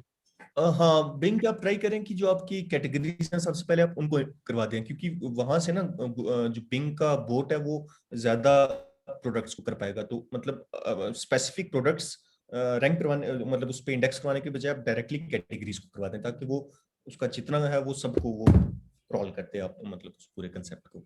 बस अच्छी बात ये है उस साइट की कि इतने सारे इश्यूज के बाद भी सब कुछ प्लेजराइज्ड है, सब कुछ खराब है, उसके बाद ही रेवेन्यू आ रहा है अच्छा खासा, पैसे बन रहे हैं उनके। तो उनको लगता है कि उतने इश्यूज हैं नहीं जब बताया जाए तो। नहीं, आप थोड़ा थोड़ा स्टार्ट करें, जैसे मतलब थोड़ा सा जो खासकर जो टॉप प्रोडक्ट्स हैं, या फिर जो आपको लग रहा है कि भाई उनकी सेल हो रही है लेकिन गूगल में इंडेक्स नहीं है, तो उनका आप लिस्ट बना लीजिए, और उनमें आप सबसे पहले Q&A डालना स्टार्ट कर दीजिए। तो फिर आप आस्ता आस्ता मतलब विद टाइम जब थोड़ा सा आपको लगेगा ना कि इंप्रूवमेंट हो गया, तो फिर आप मतलब और थोड़ा थोड़ा करके करते जाइए, कोई बड़ी बात नहीं होगी इसमें। यस, मैं भी मेरा इसमें एक चीज स्ट्रेटजी ऐड यही करना है कि चाहता जो हूँ। ऑलरेडी। जी जी। इसमें अगर हम Q&A भी डालेंगे ना, तो उससे एक बेनिफिट और भी होगा, इनका जो प्लेगरिज्म भी होगा ना वो कम भी हो जाएगा, कुछ परसेंटेज उसका हाँ कम हो जाएगा। तो एग्जैक्टली। वो चीज का भी बहुत बेनिफिट मिलेगा उससे। यस, प्लेजरिस्ट का तो मैंने उनको बोला है कि एक राइटर हायर करके दे दे मुझे, जिससे मैं सब कुछ काम करवा लूँ। तो वो तो है कि करवाना ही है, बट एकदम शॉर्ट टर्म में नहीं करा सकते, बिकॉज कंटेंट इतना ज़्यादा है कि 10 लाख प्लस वर्ड्स हैं, तो अब पैसे लगते हैं बहुत सारा इतने सारा लिखवाने में। फुल टाइम है तो देखो उसमें ना फुल मतलब टाइम में भी कई आप बहुत महीने लगेंगे। नहीं, ठीक है वो चीज मैं मानता हूँ, लेकिन मेरे हिसाब से जैसे आपके जो टॉप प्रोडक्ट्स हैं जो आपको लग रहा है कि भाई ये बिकेंगे, क्योंकि जैसे कोई भी वेबसाइट है, कोई भी, वो उसकी कुछ ऐसी चीजें होती है जो सबसे टॉप होती हैं, तो सबसे पहले आप उन पे काम कीजिए। तो जब वो चीज ग्रो करती है, उनको ज्यादा मतलब वो चीज ट्रैफिक आएगा, पैसे आएंगे, तो ऑटोमेटिकली आप ज्यादा करोगे। अब आप रैंडमली या फिर मतलब स्ट्रेटेजिकली आप A B C D करेंगे तो फिर पंगा होगा। तो मेरे पापा ऐसे ही प्लानिंग करी है मैथ्स कि पहले टॉप सेलिंग प्रोडक्ट जो है, बेस्ट सेलर सेलिंग प्रोडक्ट है, उन्हीं का करवाना है। ये सब चीजें उन्हीं में एफएक्यू वगैरह ऐड करनी है पहले। बाकी जो बिक नहीं रहे हैं उन पे हाँ, पैसे खर्च करना भी क्या मतलब। आपने कभी एग्जामिनर को देखा है वो जब मतलब क्वेश्चन पेपर्स जब वो आंसर शीट्स जब मिल जाती हैं तो यस उनको वो कैसे करते हैं ना, मतलब वो 1 2 या 3 नहीं करते, जो मिलता है उसको पीछे ये आगे है ना, हमें बेसिकली वो या स्ट्रेटजी अपनानी पड़ती ओके, थैंक यू, हो गया मेरा तो इसमें ऑलरेडी।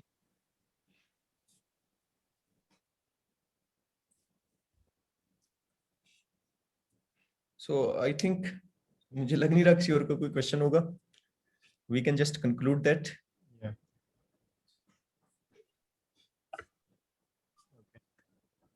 हेलो जी भाई। जी सर, आपने अभी बोला था कि गूगल साइट्स पे बैकलिंक क्रिएट करते हैं, तो गूगल साइट्स इंडेक्स कैसे कराएं? जो पेजेस क्रिएट होते हैं गूगल साइट्स के, वो इंडेक्स कैसे करें? क्योंकि वो गूगल इंडेक्स नहीं खुद ही होगा। कर देगा। नहीं, मैंने एक क्रिएट किया था पेज अराउंड 3 to 5 मंथ हो गए, लेकिन अभी तक कोई इंडेक्स नहीं हुआ। लाइक जीएससी तो उस पर काम नहीं करता है, उसको इंडेक्स कैसे मतलब कराया अगर? हाँ, आपने किया क्या था उस पे? लाइक उस पे एक पेज बनाया, उस पे एक ब्लॉग डाल दिया और मेन जो वेबसाइट है उसको बैकलिंक दे दिया। लेकिन उस गूगल साइट पे जो पेज क्रिएट किया है उस पे ट्रैफिक आएगा तभी तो वो रिडायरेक्ट होगा मेन वेबसाइट के ऊपर। एग्जैक्टली। हाँ, लेकिन वो इंडेक्स ही नहीं होगा तो लोग कैसे सर्च करेंगे उसको? यार ये ऐसा इशू तो कभी नहीं आया, मैं जब भी डालता हूँ मेरा अगले दिन तो इंडेक्स हो इसका गया होता है, सोल्यूशन या ये है तो कि मतलब इसका सोल्यूशन ये है मेरे हिसाब से, जो भी ये वाली साइट्स होती है, गूगल साइट्स हो गया, मीडियम हो गूगल गया, तो साइट इसको जल्दी रैंक कराना तो हम क्या कर सकते हैं, इन्हीं के बैकलिंक बना सकते हैं, कुछ टीयर बैकलिंकिंग जिसको हम कहते हैं। तो उसके कुछ 5-10 बैकलिंक बना दो, एक बूस्ट मिल जाएगा, और अगर वो वाले भी इंडेक्स हो जाते हैं तो चांसेस है कि गूगल साइट भी इंडेक्स हो जाएगी।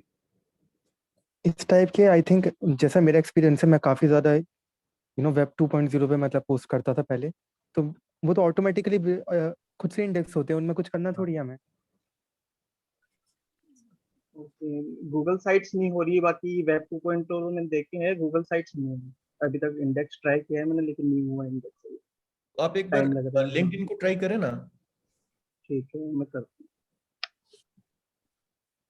कि मैंने देखा था, मैंने एक आर्टिकल लिखा था बिंग पे एज पोस्ट, तो मेरे ख्याल से 3 दिन के बाद वो गूगल में अपीयर हो रहा था, और अभी भी मतलब मुझे उससे तकरीबन वीक में 3-4 का ट्रैफिक आ ही जाता है वहां से इनडायरेक्टली, मतलब उस चीज से, तो उसकी भी अच्छी खासी It's अथॉरिटी रहती है। 23:30. तो खासकर मतलब मेरा जो, मैं आपको एक आइडिया देता हूँ, आप पिंटरेस्ट पे ज्यादा फोकस करें, क्योंकि मैंने देखा है कि पिंटरेस्ट अच्छा खासा रैंक कर जाता है। यार मेरा मतलब वेबसाइट है, मेरी वेबसाइट को पीछे करके तो पिंटरेस्ट अभी भी, मेरा जो ब्रांड कीवर्ड है ना उस पे मेरा पिंटरेस्ट रैंक कर रहा है, मेरी साइट उसके नीचे है। तो आप समझ सकते हैं कि पिंटरेस्ट कितनी पावरफुल चीज है।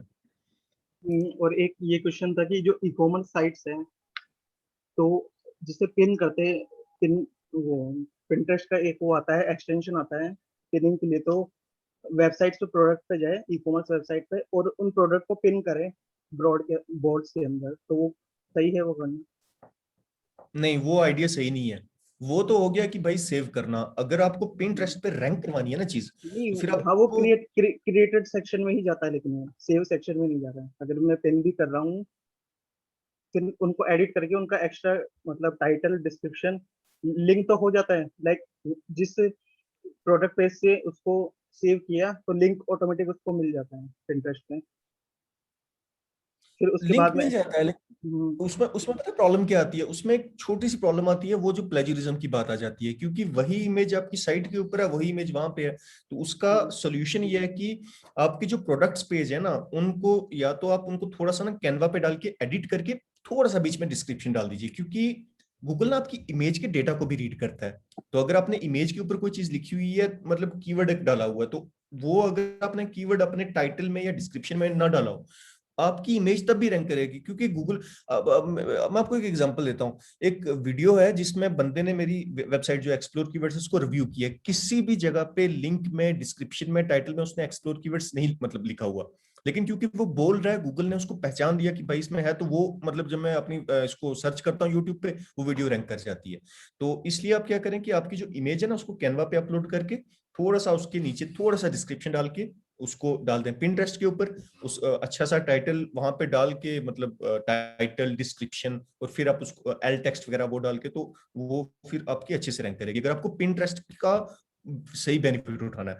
अगर आप इसी तरह से मतलब नॉर्मली वो पिन करते जाएंगे तो उससे कोई, मुझे तो आज तक कोई बेनिफिट हुआ नहीं है। मेरा जो 3-4 साल, क्योंकि मेरे जो 84,000 फॉलोअर्स है मेरे इस टाइम, 83-84,000 पिंटरेस्ट के ऊपर, तो वो सिर्फ मेरी उन इमेजेस से बने जो इमेजेस मैंने प्रॉपरली डाली थी। जो मैंने पिन की हुई हैं उन पे ना कभी सेव हुए, ना वो गूगल पे रैंक हुए, ना मुझे कुछ उससे कुछ बेनिफिट हुआ।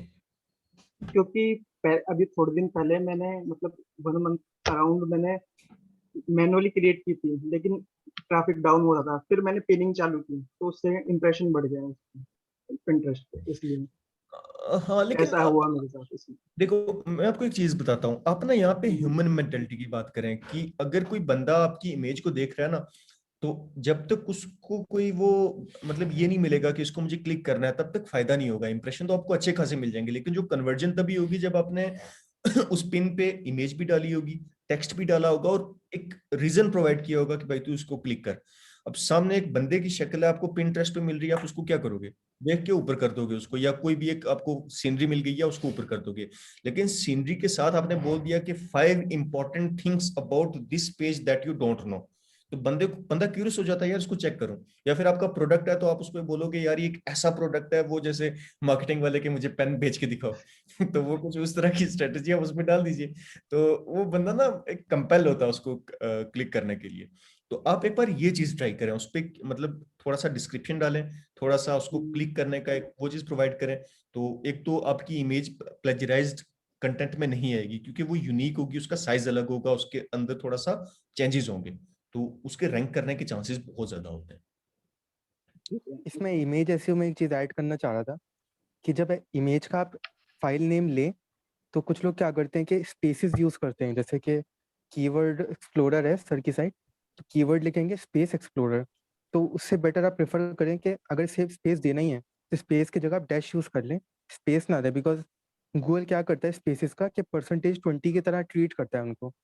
तो उससे बेटर प्रैक्टिस है कि इमेज की फाइल के नेम में जो है, पहले तो कुछ ऐसे अनटाइटल्ड वगैरह कुछ ना यूज करें, और नेम यूज कर रहे हैं तो स्पेसेस ना दें, डैश दे दें जहाँ पे स्पेसेस की जरूरत है। Exactly exactly. और जब आप इमेज डाल रहे होते हैं उसमें मैं ये ऐड करना चाहता हूँ कि जैसे आप एक्सर्प्ट लिखते हैं अपने पोस्ट का या फिर पिंटरेस्ट का, उसी तरीके से आप अपने इमेज के डिस्क्रिप्शन के अंदर भी आप मतलब 160 या 200 कैरेक्टर का एक्सर्प्ट लिखते हैं, जिसके अंदर आप मिनिमम 2 कीवर्ड्स को डाल दें। मतलब ये नहीं है कि आप स्टफ कर दें, पता चले 5 बेस्ट 5 बेस्ट 5 बेस्ट करके कि भाई रैंक करना, वो चीज नहीं। आप उसको थोड़ा सा नेचुरल करके बड़ा प्यारा सा एक्सर्प्ट लिखते हैं, तो वो भी मतलब आपकी बड़े चांसेस होंगे ऊपर रैंक करने के, अगर आप इमेज जिसे डाल रहे होते हैं। इमेजेस का एक एक ट्रिक मेरे पास भी है छोटी सी।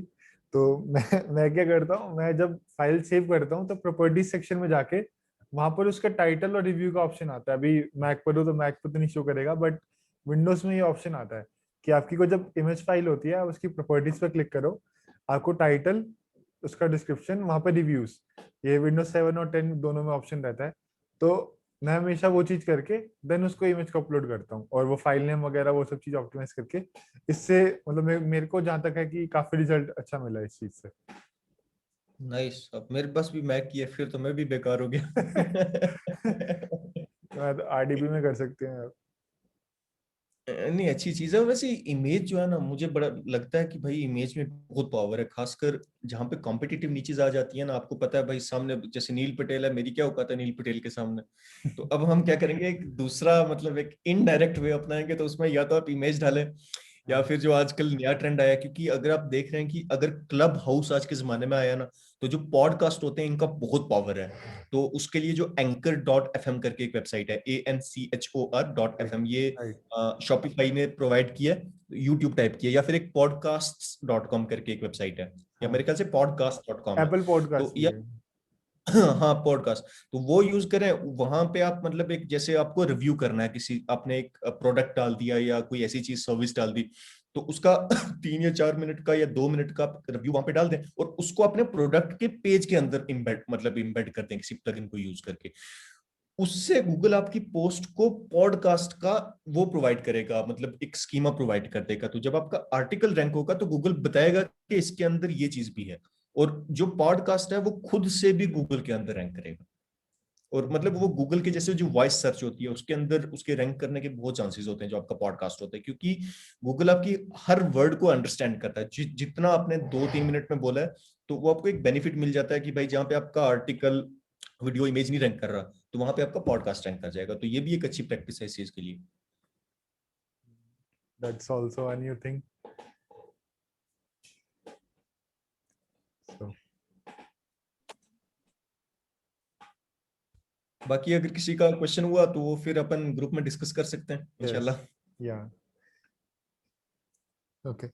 So, Okay, thank so you all. Thank you so much. So, ठीक है guys। सर ने काफी अच्छे से सारे क्वेश्चंस का आंसर दिया और I really appreciate. Thank you और सो मीटिंग भी हाईजैक कर ली साथ में। मुझे लग रहा था मैं मार पड़ी आज। एट द एंड वैल्यूएबल होनी चाहिए चीजें, चाहे वो मैं बताऊं चाहे सर बताए, एक ही बात है। नहीं कोई नहीं, अभी हम मुझे आपसे सीखना है। थैंक यू उमर भाई, थैंक यू लविश भाई, good night. Thank you, good night. सब जी कहाँ से बिलोंग कर ले, मतलब मैं जम्मू कश्मीर से हूँ, डिस्ट्रिक्ट जोरी है, वहां से बिलोंग करता हूँ। ओके, सब बता दीजिए क्या सबको। पास है क्या? आप जी किसे जी कैसे बोलिए। गुजरात, गुजरात से हो? वाओ, नाम सुना हुआ मैंने। सुना होगा ना। अंबानी अंबानी। बस बस मैं समझ गया पूरा।